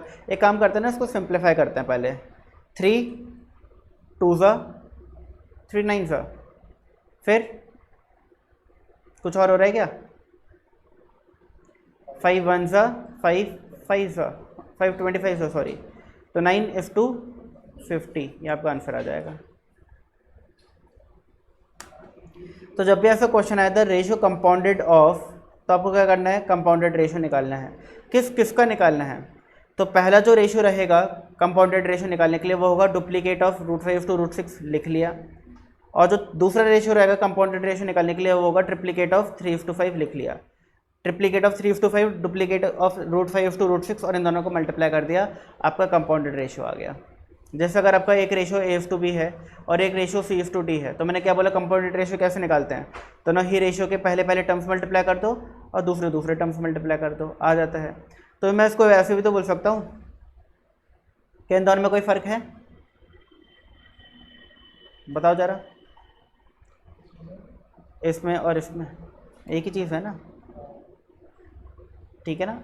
अगर मैं बोलता हूँ कि इसका और इसका पहला टर्म मल्टीप्लाई करो और इसका दूसरा टर्म मल्टीप्लाई करो, या मैं बोलता हूँ कि A:B और C:D लिख लो, बीच में मल्टीप्लाई का साइन लगा दो, तो बात तो एक ही निकल करके आती है। ठीक है जी, क्लियर हो गई बात। तो यानी कि अगर आपको कंपाउंडेड रेशियो निकालना होता है तो जितने भी रेशियोज हैं उन सबको मल्टीप्लाई कर दो, आपका आंसर आ जाता है। अगला क्वेश्चन बताइए क्या होगा, ध्यान से पढ़ना।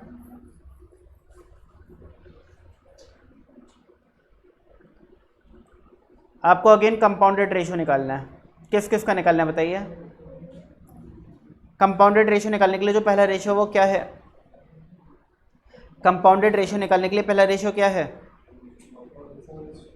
नहीं जी, पहला रेशियो है डुप्लीकेट ऑफ 4:5। दूसरा क्या है?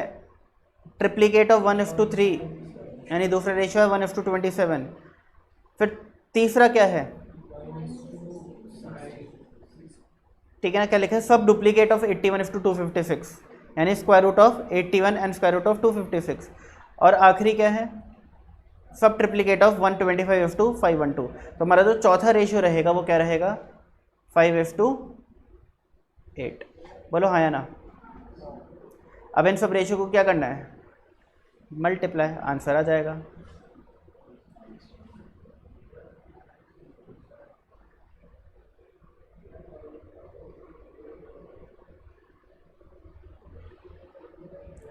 तो ऊपर तो देखो 1 1 1 1 यानी कि 1 आ गया, नीचे 5 3 15 8 120, तो 1:120 आपका आंसर आ जाएगा। आई बात समझ कैसे करने हैं क्वेश्चंस? पहले तो क्वेश्चन में समझो कि निकालना है, क्योंकि इन क्वेश्चन में कई बार तो समझ ही नहीं आता करना क्या है। एक ही सांस में पढ़ते चले जाओ ना तो समझ नहीं आता करना क्या है। तो बाइफरकेट करो क्वेश्चन को। तो रेशियो कंपाउंडेड ऑफ इज, यानी कि आपको एक तो कंपाउंडेड रेशियो निकालना है। किस किस का? Of duplicate ratio of 4:5। तो आपका जो पहला रेशियो है वो डुप्लीकेट ऑफ 4:5 है, हमने लिख लिया। कॉमा दूसरा जो रेशियो है वो ट्रिप्लीकेट ऑफ 1:3 है, लो जी लिख लिया। कॉमा तीसरा जो रेशियो है वो सब डुप्लीकेट ऑफ 81:256 है, लिख लिया। एंड जो आखिरी रेशियो है वो है सब ट्रिप्लीकेट ऑफ 125:512, लिख लिया। चारों रेशियोज आ गए, कंपाउंडेड रेशियो निकालना इन चारों का, बीच में मल्टीप्लाई का साइन लगा दिया, आंसर आ गया। आगे बात समझ, ठीक है ना। क्वेश्चन है बहुत इजी होता है, बस जब क्वेश्चन एक ही सांस में पढ़ते चले जाते हो तो समझ नहीं आता करना क्या है, ठीक है ना। करना ज़्यादा कुछ नहीं, कंपाउंडेड रेशियो निकालना है 4 रेशियोज़ का, और 4 रेशियोज डायरेक्टली गिवन नहीं है, इनडायरेक्टली गिवन है। आपको 4:5 रेशियो नहीं है, डुप्लीकेट ऑफ 4:5 रेशियो है, ठीक है जी। बात समझ आ गई, डायरेक्टली गिवन नहीं है, इनडायरेक्टली गिवन है। अगला क्वेश्चन इंपॉर्टेंट मार्क करेंगे।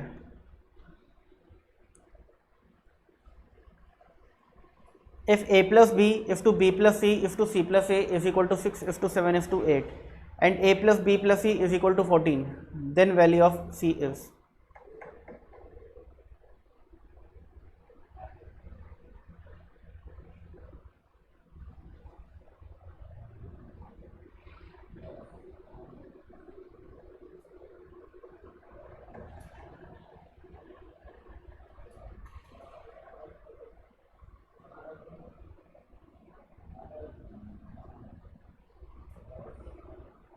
ट्राई कर रहे हो या हार मान गए?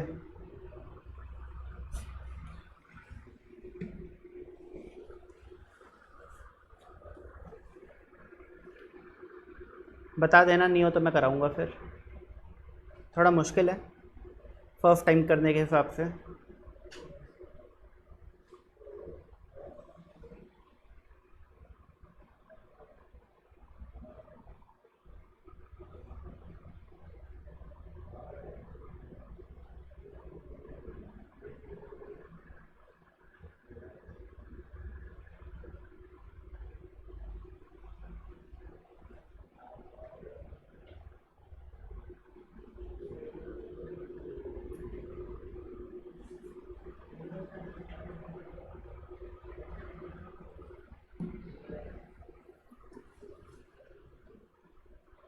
हाँ जी, हुआ कुछ?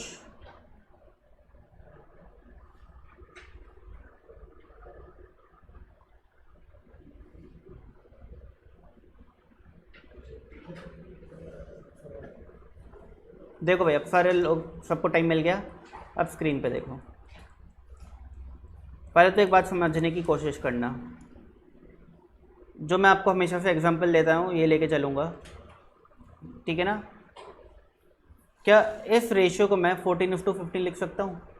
ये क्या था, पहले मैंने अपना वेट लिखा था प्री लॉकडाउन पोस्ट लॉकडाउन, फिर मैंने उसका रेशियो बनाया तो 70:75 रेशियो बन गया। बट रेशियो हमेशा किस में लिखा जाता है? लोएस्ट टर्म्स में लिखा जाता है। मैंने इसको लोएस्ट टर्म्स में लिख दिया।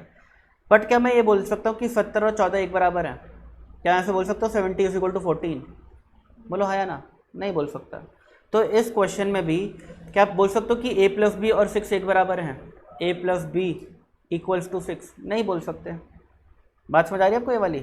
बट अगर मैं बोलूँ कि लेट 70 = 14 के एंड लेट 75 = 15 के, तो अब ठीक है कि एक कांस्टेंट है जो 15 और 14 में मल्टीप्लाई हो रहा है और 15 और 14 को 70 और 75 बना रहा है। बोल सकते हैं आप। अब एक k की वैल्यू क्या आ जाएगी बताओ? 70/14 यानी कि 5, और यहाँ पर भी देखो 5 आ रही है। k = क्या हो जाएगा? 75/15 यानी कि 5। तो मैं ये तो नहीं बोल सकता कि 70 और 14 बराबर है, बट मैं ये बोल सकता हूँ कि लेट 70 be = 14 के। ये बात समझ आई आप लोगों को? तो बस यही सेम चीज़ मैं इस क्वेश्चन में करने वाला हूँ पहले स्टेप में। क्या कि late a + b = 6k, b + c = 7k and c + a = 8k। ये बात समझ आ गई आप लोगों को? मैंने directly a + b = 6, b + c = 7 और c + a = 8 नहीं किया। क्यों नहीं किया उसका मैंने आपको रीज़न बताया। ठीक है जी, क्लियर है? अब क्या करेंगे, 3 इक्वेशंस आ गई, तीनों को ऐड कर दो। तो a + a 2a हो जाएगा, b + b 2b हो जाएगा, c + c 2c हो जाएगा। तो क्या मैं इसको twice of a + b + c बोल सकता हूँ? और यहाँ पे बताइए क्या हो जाएगा?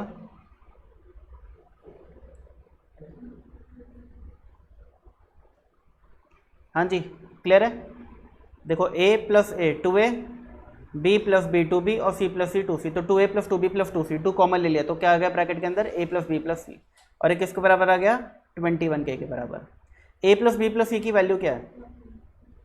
क्वेश्चन ने दी है 14 है, तो के क्या आ जाएगा 28/21 यानी कि 4/3।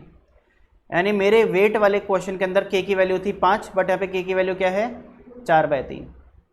क्या है 4/3। आ गई बात समझ आप लोगों को इतनी? क्लियर है? हाँ जी क्लियर। बट हमें के की वैल्यू थोड़ी ना निकालनी है, हमें तो सी की वैल्यू निकालनी है कि सी क्या होगा। क्या करें भाई?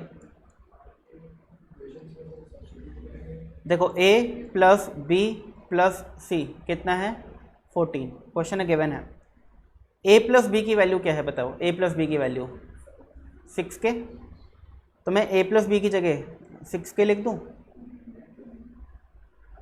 अब बताओ कितने वेरिएबल्स है इस क्वेश्चन के अंदर? एक ही है c। k तो कांस्टेंट था जिसकी वैल्यू हमें पता भी है 4/3, तो 6 multiply by 4/3 plus c equals to 14। Logic c की वैल्यू आ गई। कितना हो जाएगा 14 माइनस 8 यानी कि 6।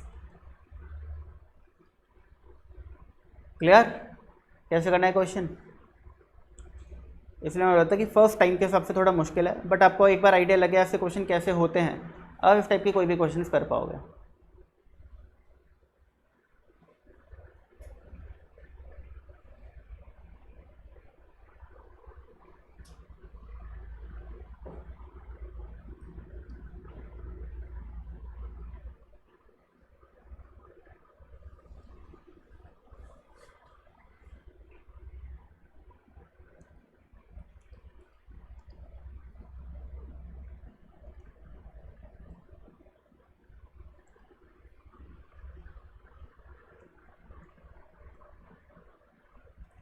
मैंने लिखा है adding all 3 we get twice of a plus b plus c equal to 21k। a plus b plus c 14 है क्वेश्चन में गिवन है। ठीक है जी, तो k की वैल्यू आ गई। ये पहला पार्ट हो गया। फिर क्वेश्चन में गिवन है a plus b plus c 14 है और a प्लस बी जो है वो हमने 6k अज्यूम किया था, तो a प्लस बी की जगह हमने डाल दिया 6k और c की जगह लिखा 6। फिर हमने k की वैल्यू डाल दी 4/3 और c का आंसर आ गया। आगे बढ़ जाए, कोई डाउट हो तो पूछ लेना।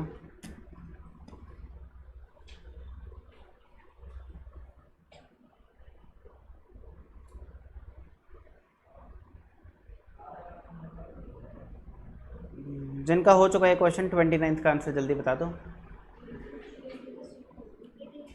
देखो अगेन मैं क्या बोलूँगा, let a equal to 3k and b equal to 4k। मैं a को 3 b को 4 नहीं बोल सकता, लॉजिक सिंपल है। a/b अगर 3/4 है तो जरूरी थोड़ी ना a और 3 एक ही बराबर हो, इनका रेशियो बराबर है, that is different. But a और b बराबर है, a और 3 बराबर है, ये गलत बात हो जाएगी। ठीक है ना, a और 3 बराबर बोलना गलत बात हो जाएगी। अब हमने क्या लिया, let a equal to 3k and b equal to 4k। फिर वैल्यूज पुट करी 2a यानी 2 इंटू 3k कितना हो जाएगा 6k प्लस 3b यानी 3 इंटू 4k कितना हो जाएगा 12k। 3k plus 12k is to 3a, 3 यानी कि 3 multiply by 3 9k plus 4b, 4 multiply by 4 16k।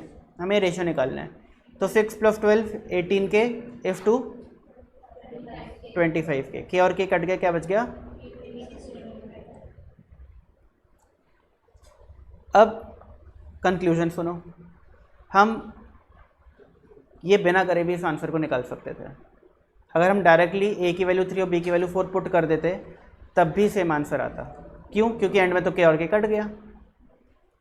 आ रही बात समझ? एंड में तो k और k कट गया तो आंसर तब भी सेम ही आता। तो इस टाइप के क्वेश्चंस में अप्रोच क्या है कि भाई a की वैल्यू 3 और b की वैल्यू डायरेक्टली 4 पुट कर दो, जो भी क्वेश्चन है इसके अंदर आपका आंसर आ जाएगा। आपको ये लेट करने की जरूरत नहीं है, let a equal to 3k b equal to 4k। But किन सिचुएशंस में ये भी समझ लेना,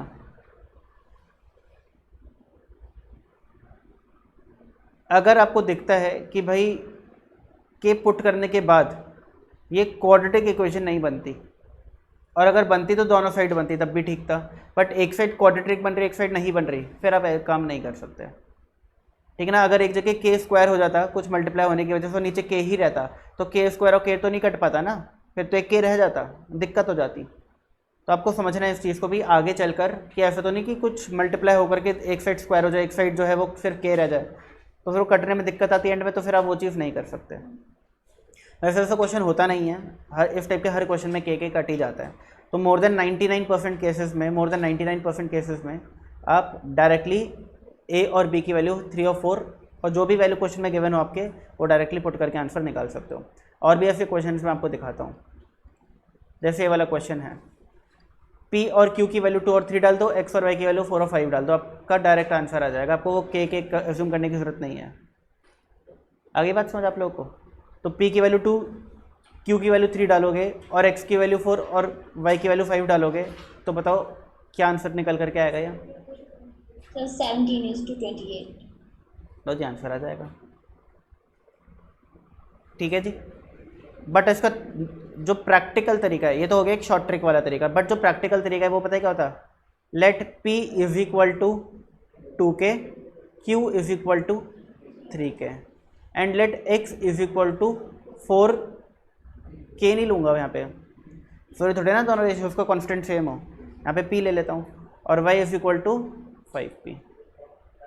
आ रही बात समझ, ठीक है ना। समझने की कोशिश करो। देखो लेट से P और Q जो है वो मैं मान लेता हूँ 4 और 6 है, तो तब P इज टू Q क्या होगा, 4 इज टू 6 यानी कि 2 इज टू 3। वही क्वेश्चन में गया ना। अब यहाँ पर अगर K होता कांस्टेंट, उसकी वैल्यू क्या है जल्दी बताओ, 2, यानी 2 जो है वो इन दोनों टर्म्स में मल्टीप्लाई होगा अगर, तो मेरे पास P और Q की वैल्यू आ जाएगी।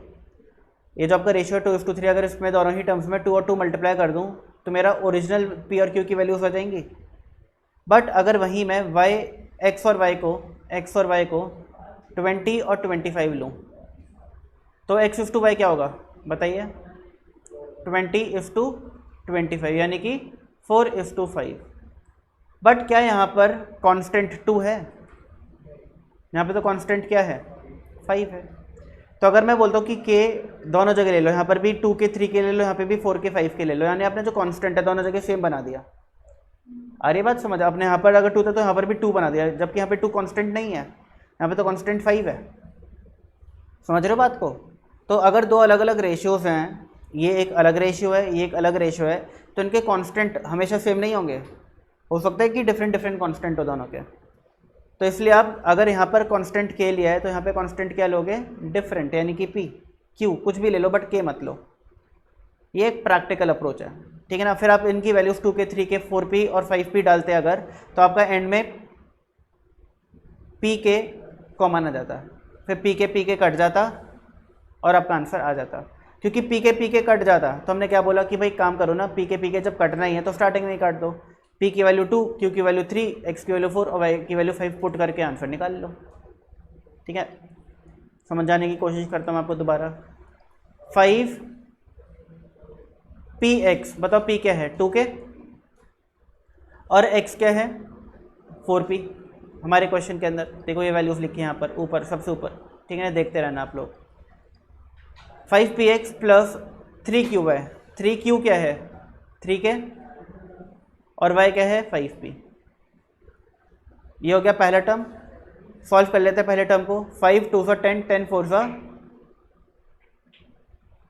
40, 40PK प्लस 3 3 9, 9 5 45PK।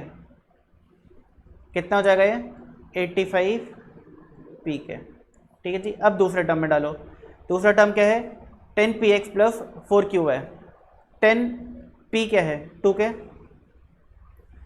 और X क्या है 4P। ठीक है ना। तो 10 4PX प्लस 4QY, Q क्या है 3K और Y क्या है 5P। तो 10 2 20, 24 80PK प्लस 4 3 12, 12 5 60PK। क्या जाएगा ये 140PK। अब मुझे क्या निकालना है, दिस रेशियो दिस निकालना है। तो 85PK इज टू 140PK। तो dividing both sides by P K cut जाएगा, फिर डिवाइडिंग बोथ साइड्स बाय 5 क्या आ जाएगा ये 17 इज इक्वल टू 17:28। लो जी आंसर आ गया सेम। आगे बात समझ। तो क्योंकि एंड में पी के कट ही गया तो हमने क्या बोला कि भाई पी के स्टार्टिंग में ही काट दो, सीधा 2 3 4 और 5 पुट कर तो आंसर आ जाएगा। क्लैरिटी मिली क्या बोलना चाह रहा था मैं? ये क्वेश्चन हो जाएगा ठीक है ना। क्रॉस मल्टीप्लाई करके आप x टू वाई निकाल लेना ठीक है ना। प्रपोर्शन है, ये एक रेशियो है और एक रेशियो है, दोनों रेशियोज इक्वल हैं तो क्या होता है product of extreme is equal to product of means. Answer निकाल लेना ठीक है जी। Easy question. ये वाला क्वेश्चन देखो 2a is equal to 3b और 4b is equal to 5c। तो क्या मैं a इस टू b को 2:3 बोल सकता हूँ? हाँ जी बताओ, वही मैं पूछना चाह रहा हूँ, बोल सकता हूँ? नहीं बोल सकता। अभी आप बोलोगे सर आपने थोड़ी देर पहले तो बताया था कि ए के नीचे जो है बी के नीचे जो है वो हो जाता है, बट यहाँ पर देखो ना ए के नीचे और बी के नीचे 2 3 नहीं है, इनके नीचे होता तो हो जाता। अगर a/2 और b/3 होता ना तो a/b 2:3 हो जाता, बट यहाँ पे 2a इक्वल टू 3b है। तो अगर मुझे इनके नीचे इन टर्म्स को लेकर के आना है तो बताओ कैसे लेकर के आऊँगा? यहाँ पर क्या आएगा 2 और यहाँ पर क्या आएगा 3। अब देखो इसको क्रॉस मल्टीप्लाई करो, आपको ये वाला स्टेप मिल जाएगा 2a is equal to 3b मिल गया, यानी a/b क्या होगा 3:2। ये बात आप लोगों को समझ ठीक है ना। अगर नीचे टर्म्स होते हैं तो रेशियो बन जाते हैं उसी फॉर्मेट में। अगर a/3 और b/2 लिखा होता तो a/b 3:2 हो जाता, बट अगर 2a इक्वल टू 3b लिखा है तो a/b 2:3 नहीं बोला जा सकता। ये बात समझ आ गया आप लोगों को? इसी तरीके से मुझे बताओ अगर मैं b और c लिख लेता हूँ तो 4 इधर है तो 4 इधर रहा होगा, 5 इधर है तो 5 इधर रहा होगा, तो बताओ b/c क्या आ जाएगा 5:4। आइए बात समझ। अब ध्यान से सुनना, a/b क्या है 3:2, b/c क्या है 5:4। और अगर मुझे a/c निकालना है तो मुझे इन दोनों का b सेम करना पड़ेगा। कैसे किया जा सकता है? इसको 5 से मल्टीप्लाई करो, इसे 2 से मल्टीप्लाई करो तो हो जाएगा 15/10 और हो जाएगा 10/8। तो a/c कितना आ जाएगा 15:8।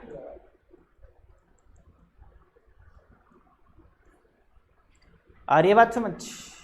ठीक है हाँ जी इजी। गोपाल गौरव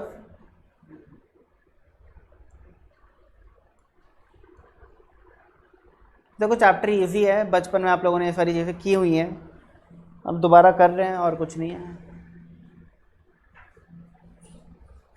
देखो सुपर डुपर इजी क्वेश्चन।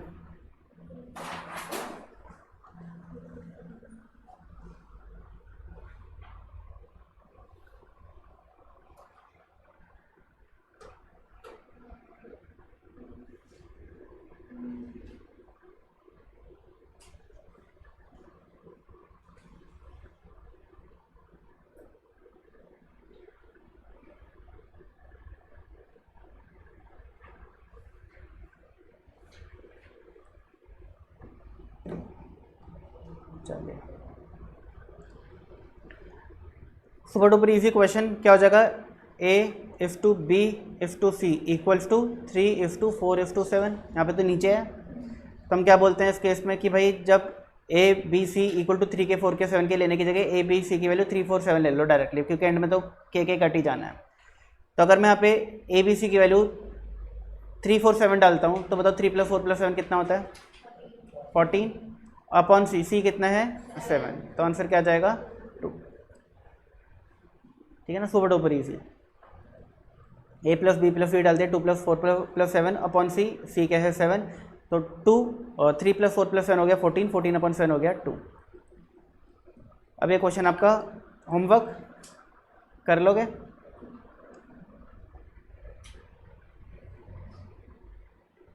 कैसे करोगे? 5x² इक्वेशंस पढ़ा है, स्प्लिटिंग ऑफ मिडिल टर्म बताओ कैसे होगा? 10xy 3xy + 6y² equals to 0। कुछ गलत है क्या? इन दोनों को ऐड करोगे -10xy -3xy तो क्या आएगा -13xy, और -10 इंटू -3 करोगे तो +30, और x और y को मल्टीप्लाई करोगे x और y से तो x² y²। तो देखो 5 और 6 का मल्टीप्लिकेशन हो गया 30 और x² y²। ईजी। अब बताओ पहले दो टर्म्स में क्या कॉमन निकल के आता है 5x, तो ब्रैकेट में क्या बचेगा x - 2y, और अगले दो टर्म्स में क्या कॉमन निकल के आता है 3y, तो क्या बचेगा x - 2y।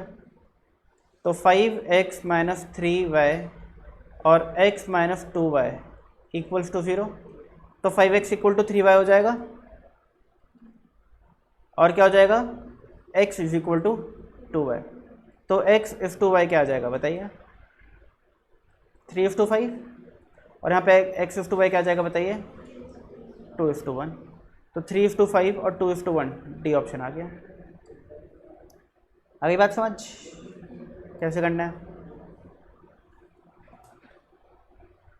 अगला क्वेश्चन तो हो जाएगा ए बी सी की वैल्यू 2, 5, 6 ले लो, a + b + c यानी 2 + 5 7 7 + 6 13, और a + b - c यानी 2 + 5 7 7 - 6 1, 13 आंसर आ जाएगा आप लोगों का।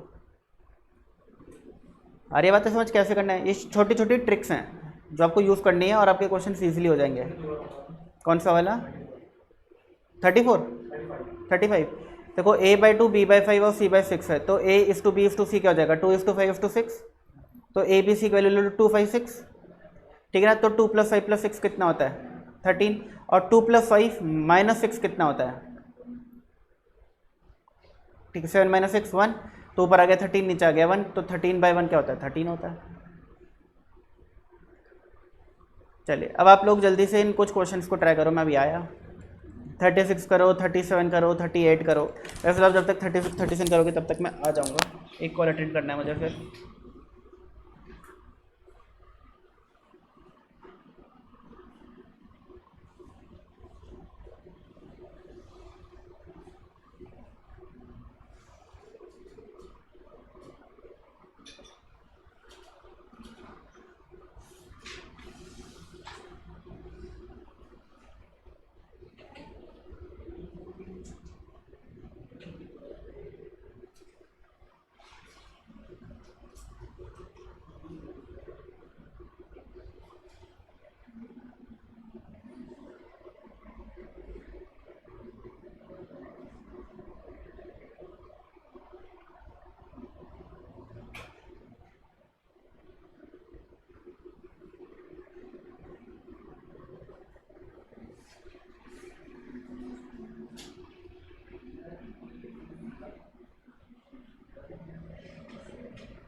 हाँ जी हो गया इजी चैप्टर है इजी।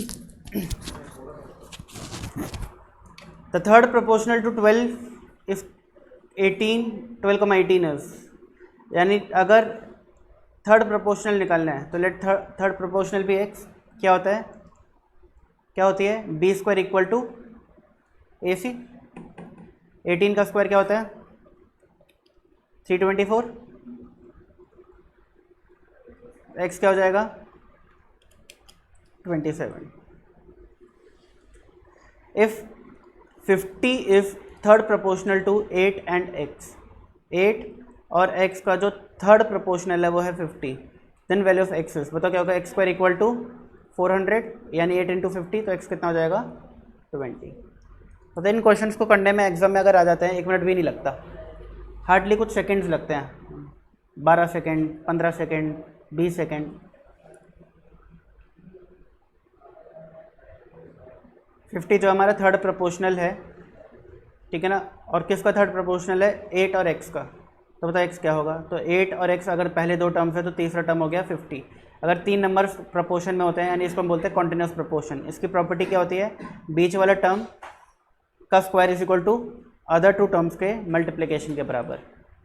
तो x² = 8 × 50 यानी 400 हो जाएगा, तो x हो जाएगा 20। चलो बताओ फोर्थ प्रोपोर्शनल निकालना है, तो let fourth proportional be X. तो क्या होता है, product of extreme is equal to product of means. तो 4x कितना हो जाएगा 48, तो x कितना आ जाएगा 12। अगर ये चार टर्म प्रपोर्शन में है तो इसको लिखा तो ऐसे जाता है। अरे बात समझ, हमने ऐसे लिखने की ज़रूरत नहीं है, ठीक है। हमें कौन सा दिखाना है भैया एग्जाम के अंदर, अभी तो अपने अंडरस्टैंडिंग के लिए लिख लिया तो लिख लिया, ठीक है ना। वरना तो ये लिखने की जरूरत भी नहीं थी, आपको सीधा पता था कि वो x होगा तो 4x इज इक्वल टू 48 हो जाएगा, तो x हो जाएगा 48/4 यानी कि 12। यानी कुछ लिखने की जरूरत नहीं है, डायरेक्टली भी ये क्वेश्चन हो सकता है। अभी इसमें भी फोर्थ प्रोपोर्शनल पूछ रहा है, यानी कि अगर वो x है तो 2ax इज इक्वल टू क्या हो जाएगा a³c। तो x कितना हो जाएगा a³c/2a। a से a गया तो क्या बच गया a²c/2। इजी, ठीक है ना, कुछ भी मुश्किल नहीं है इस चैप्टर के अंदर अभी तक। The numbers this are not in proportion, the fourth term for which they will be in proportion is. बोल रहा है कि चौथा टर्म क्या लिखा जाए कि प्रपोर्शन में हो जाए, तो हम बोलते हैं let this term be x। तो 14x इक्वल्स टू 16 × 35, बोलो हाँ या ना। तो 16 मल्टीप्लाई बाय 35 हो गया 560 अपॉन 14 इक्वल्स टू x। तो कितना आ जाएगा ये 40। तो आपको कंफ्यूज नहीं होना कि सर ये 42 दे दे, क्या 42 की जगह क्या लिखे कि प्रपोर्शन बन जाए। तो मान लो वो x है, ठीक है ना, और बाकी क्वेश्चन जैसे होते हैं वैसे कर लो भाई। Product of extremes equal to product of means और आंसर आ जाएगा। घबराने की कोई ज़रूरत है नहीं ऐसे क्वेश्चंस के अंदर। The ratio of third proportional to 12 and 30 and the mean proportional between 9 and 25 is. पता क्वेश्चन क्या पूछ रहा है, एक रेशियो पूछ रहा है, देखो ऑप्शन से पता चल गया रेशियो पूछ रहा है। द रेशियो इज बट किसका रेशियो पूछ रहा है, ratio of third proportional to 12 and 30, यानी कि रेशियो पूछा जा रहा है दो नंबर्स के बीच, जिसमें से पहला नंबर क्या है थर्ड प्रोपोर्शनल टू 12 and 30। तो बताओ 12 and 30 का थर्ड प्रोपोर्शनल क्या होगा, वो यहाँ पे लिख दो। And is to the mean proportional of 9 and 25, और जो दूसरा टर्म है रेशियो का वो क्या है मीन प्रोपोर्शन ऑफ 9 and 25।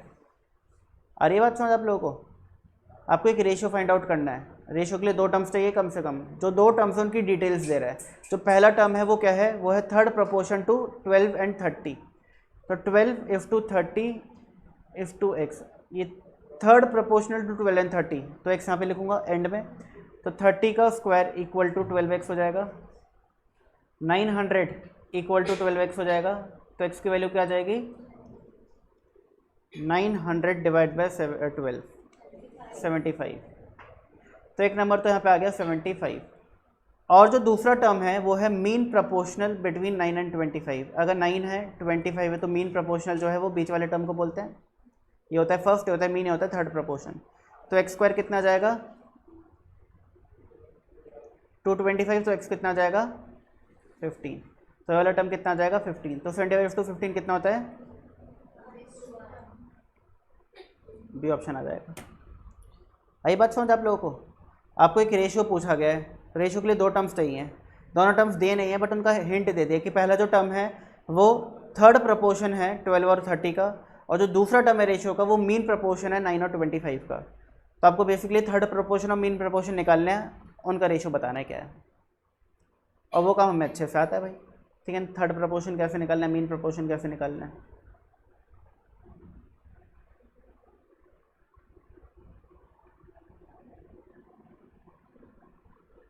बताओ जी, इसका और इसका मीन प्रपोर्शन पूछा गया, तो यहाँ पे देखो लेट मीन प्रपोर्शन भी x तो ले नहीं सकते क्योंकि x स्क्वायर ऑलरेडी यूज हो रहा है। तो लेट मीन प्रपोर्शन भी a ले ले।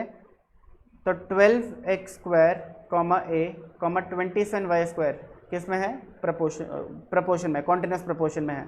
तो a स्क्वायर किसके बराबर होगा 12x square multiply by 27y square, ये आ गया 324x स्क्वायर वाई स्क्वायर। और 324 का स्क्वायर रूट क्या होता है 18, ठीक है ना। तो 18x y होल स्क्वायर लिख दूँ इसको, ब्रैकेट खुलेगा तो 18 का स्क्वायर 324 हो जाएगा, एक्स का स्क्वायर एक्स स्क्वायर हो जाएगा, वाई का स्क्वायर वाई स्क्वायर हो जाएगा, और ये ए स्क्वायर के बराबर है। स्क्वायर स्क्वायर कट गया तो ए कितना आ गया 18xy। तो ए क्या था हमारा मीन प्रोपोर्शन था, ठीक है, जो हमें फाइंड आउट करना था, और वो आ गया 18xy। जल्दी से बताओ अभी तक ये चैप्टर आपको कैसा लग रहा है? इजी, ठीक है ना, मॉडरेट टू इजी, इजी है वैसे तो, ठीक है ना, क्योंकि इजी है तो मेरा पेस भी थोड़ा फास्ट है। जैसे कोई इंपॉर्टेंट मुश्किल चैप्टर आ जाएगा मेरा पेस ऑटोमेटिकली एकदम स्लो हो जाएगा।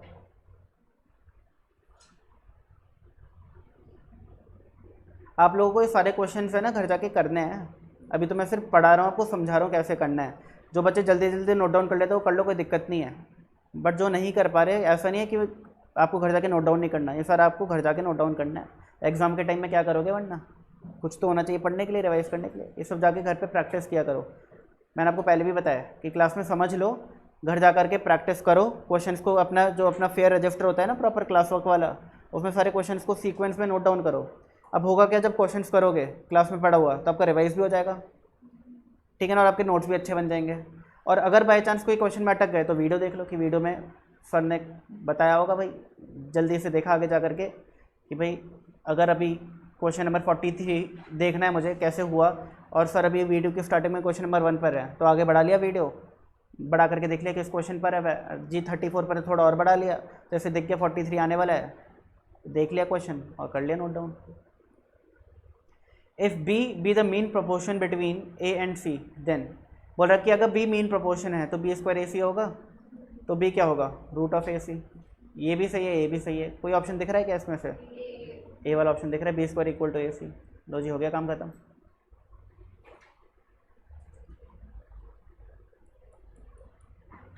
कर लोगे 44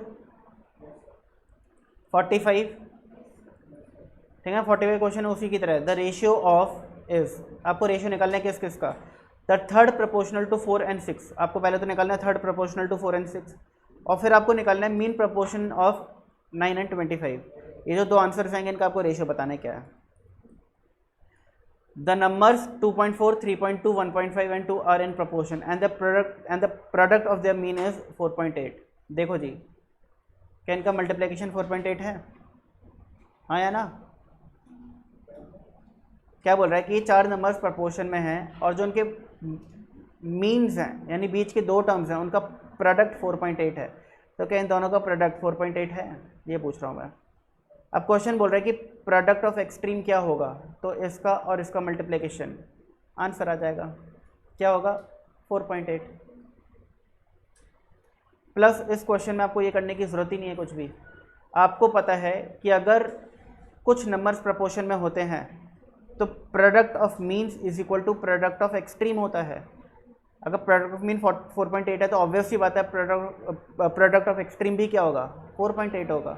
आपको तो कुछ करने की ज़रूरत ही नहीं है, आपको तो सीधा प्रॉपर्टी लगानी है कि अगर प्रोपोर्शन है तो product of extreme is equal to product of means. Product of mean दिया है तो एक्सट्रीम क्या होगा, सेम होगा। हाँ जी, मैं आपको मैसेज करके बता दूँ, अभी इसके बाद टेक्स्ट की क्लास है। हाँ ठीक है। अगला, if 4 numbers 1/2, 1/3, 1/5 and 1/x are in proportion then x is, कर लोगे क्या होगा 1/2 मल्टीप्लाई बाय 1/x यानी कि 1/2x is equal to 1/3 multiply by 1/5 यानी कि 1/15। तो 2x इज इक्वल टू 15 आ जाएगा, तो x कितना आ जाएगा 15/2। ठीक है ना, कितने इजी क्वेश्चन हैं यहाँ। हाँ, it hardly takes 10 second to solve this question, these question. Find 2 numbers such that mean proportion between them is 18 and third proportion to them is 144। क्या बोल रहा है, आपको 2 नंबर फाइंड करना है। Late those 2 numbers be a and b। तो क्या बोल रहा है कि उन नंबर्स के a और b अगर 2 नंबर्स हैं तो अगर इनका मीन प्रोपोर्शन निकाले तो कितना है 18, और अगर इनका थर्ड प्रोपोर्शन निकाले तो कितना है 144। तो बताओ a और b क्या होंगे। ये बोल रहा है क्वेश्चन, 2 नंबर्स हैं, अगर उनका मीन प्रोपोर्शन देखा जाए तो वो 18 है, और उनका अगर थर्ड प्रोपोर्शन देखा जाए तो वो 144 है। तो बताओ वो नंबर्स क्या होंगे। तो बहुत इजी क्वेश्चन है। आपको पता है कि 18 का स्क्वायर इक्वल टू AB होगा। 18 का स्क्वायर होता क्या है, ऑप्शंस देखो, अगर ये ए और बी है तो क्या इनका मल्टीप्लिकेशन 324 होता है? बोलो हाँ। अगर ये ए और बी है तो क्या इनका मल्टीप्लिकेशन 324 होता है? अगर ये ए और बी है तो क्या इनका मल्टीप्लिकेशन 324 होता है? आ गया आंसर। हमने क्या किया, हमने हाइब्रिड मॉडल यूज़ किया। हमने पहले ये दो इक्वेशंस बना ली, पहली इक्वेशन को थोड़ा सा सॉल्व किया कि अगर बीच वाला टर्म मीन प्रोपोर्शन है तो 18 का स्क्वायर 324 ए भी होगा। फिर हमने ऑप्शंस यूज़ करे, वे कौन से ऑप्शंस हैं जिसमें दो टर्म्स का, दो जो ऑप्शंस हैं, कौन से ऑप्शन है जिसमें दोनों टर्म्स का मल्टीप्लिकेशन 324 है? लो जी, हमें ए ऑप्शन में देखा वो सही होगा, बाकी तो किसी में है ही नहीं। ठीक है जी।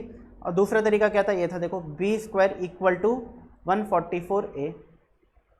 ठीक है, तो अब इस इक्वेशन में पुट करो कि एक का जो स्क्वायर है वो किसके बराबर होना चाहिए, दूसरे वाले का 144 के साथ प्रोडक्ट कर दो, इसके बराबर होना चाहिए। बट ये ढूंढना थोड़ा कॉम्प्लिकेटेड है इन कंपैरिजन टू ये तो बहुत ही ईजी था।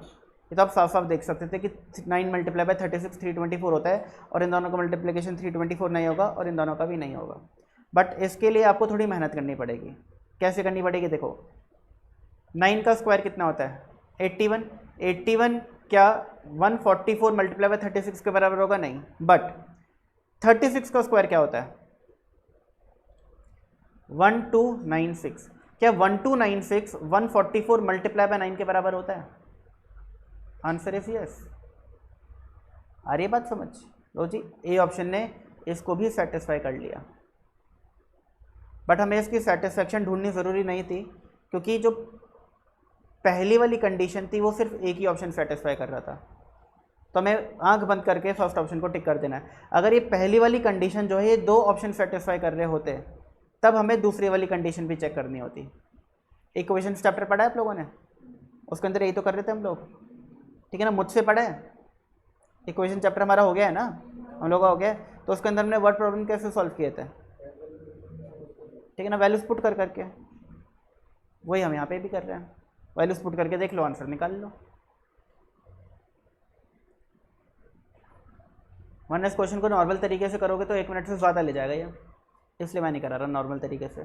नॉर्मल तरीका तो ये late two numbers be A and B respectively, then according to question 18 क्या है, मीन प्रपोर्शन है, तो 18 square equal to A B हो जाएगा। और 144 क्या है, थर्ड प्रोपोर्शन है, तो B square is equal to 144 A हो जाएगा। ठीक है ना, अब आप क्या करोगे, बी की वैल्यू हो जाएगी 18 स्क्वायर बाय ए, यहाँ पे बी स्क्वायर की वैल्यू पुट कर दो 18 स्क्वायर बाय ए। ठीक है ना, आपकी क्वाड्रेटिक इक्वेशन बनेगी, आपके आंसर आ जाएंगे, बट वो लेंदी प्रोसेस हो जाएगा थोड़ा। If X by Y equal to Z by W implies Y X upon W Z, then this process is called. देखो वाई और एक्स और वाई का वाई और एक्स हो गया, और जेड और डब्ल्यू का डब्ल्यू और जेड हो गया, क्या हो गया, इनवर्स हो गया। तो क्या बोलते हैं, इन्वर्टेंडो। इन्वर्टेंडो याद आ गया। 50th question, if A is to B equal to C is to D is equal to 2.5 is to 1.5, यानी कि तीन रेशियोज हैं, तीनों इक्वल हैं, यानी तीनों प्रपोर्शन में है, बोल सकते हैं तीनों प्रपोर्शन में है, यानी तीनों में ही क्या होगा, product of extreme is equal to product of mean होगा।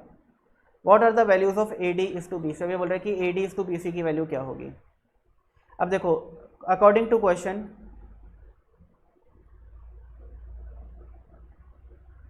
ये हो रहा है, अगर मैं सिर्फ इस पार्ट को डील करूं तो A D equal to B C आ जाएगा, तो A D upon B C क्या होगा,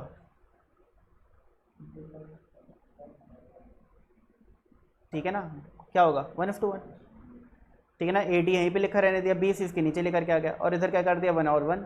अगर मैं इसको सॉल्व करूंगा तो ये तो मिलेगा मुझको, तो ए डी इस टू बी सी क्या आ जाएगा 1:1 आ जाएगा। लो जी 1:1 किस ऑप्शन के अंदर दिख रहा है, सी में दिख रहा है। क्या किसी और ऑप्शन में 1:1 दिख रहा है, नहीं दिख रहा, तो यानी किसी ऑप्शन से ही है। बट स्टिल दूसरा क्या कह रहा है, दूसरा बोल रहा है कि A plus C is to B plus D की वैल्यू भी बताओ क्या होगी, A plus C is to B plus D की वैल्यू बताओ क्या होगी, कैसे करेंगे।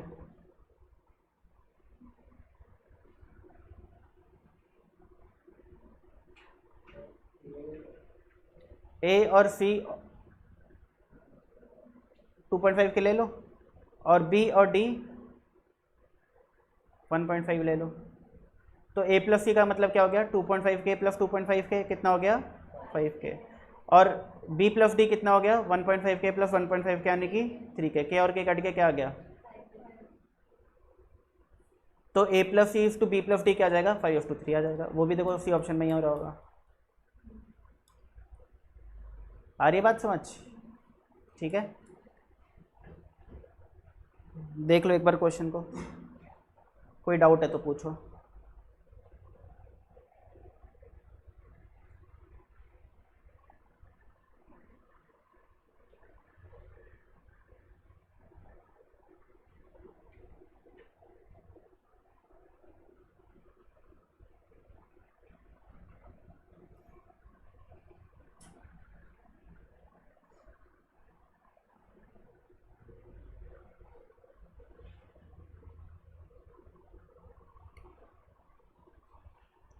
एक बात बताओ, अगर a is to B is equal to C is to D है, ठीक है ना, जल्दी से बताना a plus C is to B plus D.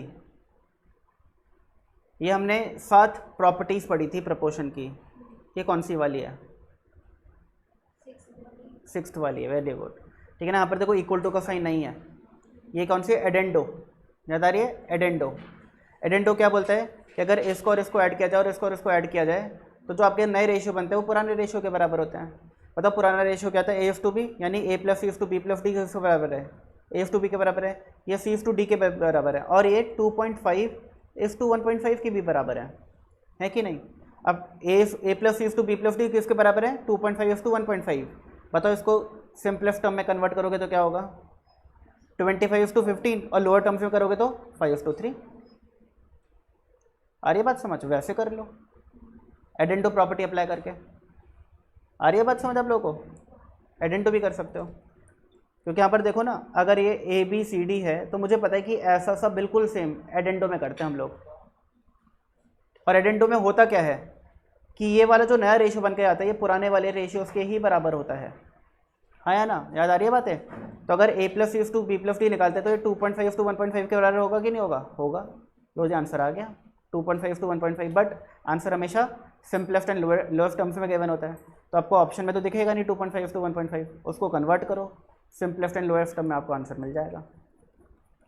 आओ जी आओ, आगे बढ़े। अच्छा, अब आगे नहीं बढ़ रहे, 3 बज गए। अब आप लोगों का होमवर्क है, आपको word problems on ratio and proportion कितने हैं? 80 नहीं है, 30 हैं। ठीक है ना, ये 30 क्वेश्चंस करके आने हैं। ठीक है जी,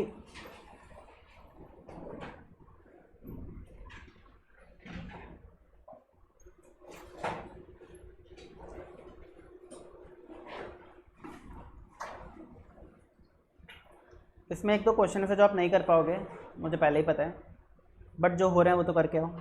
ठीक है ना, चलो bye bye, take care, good afternoon.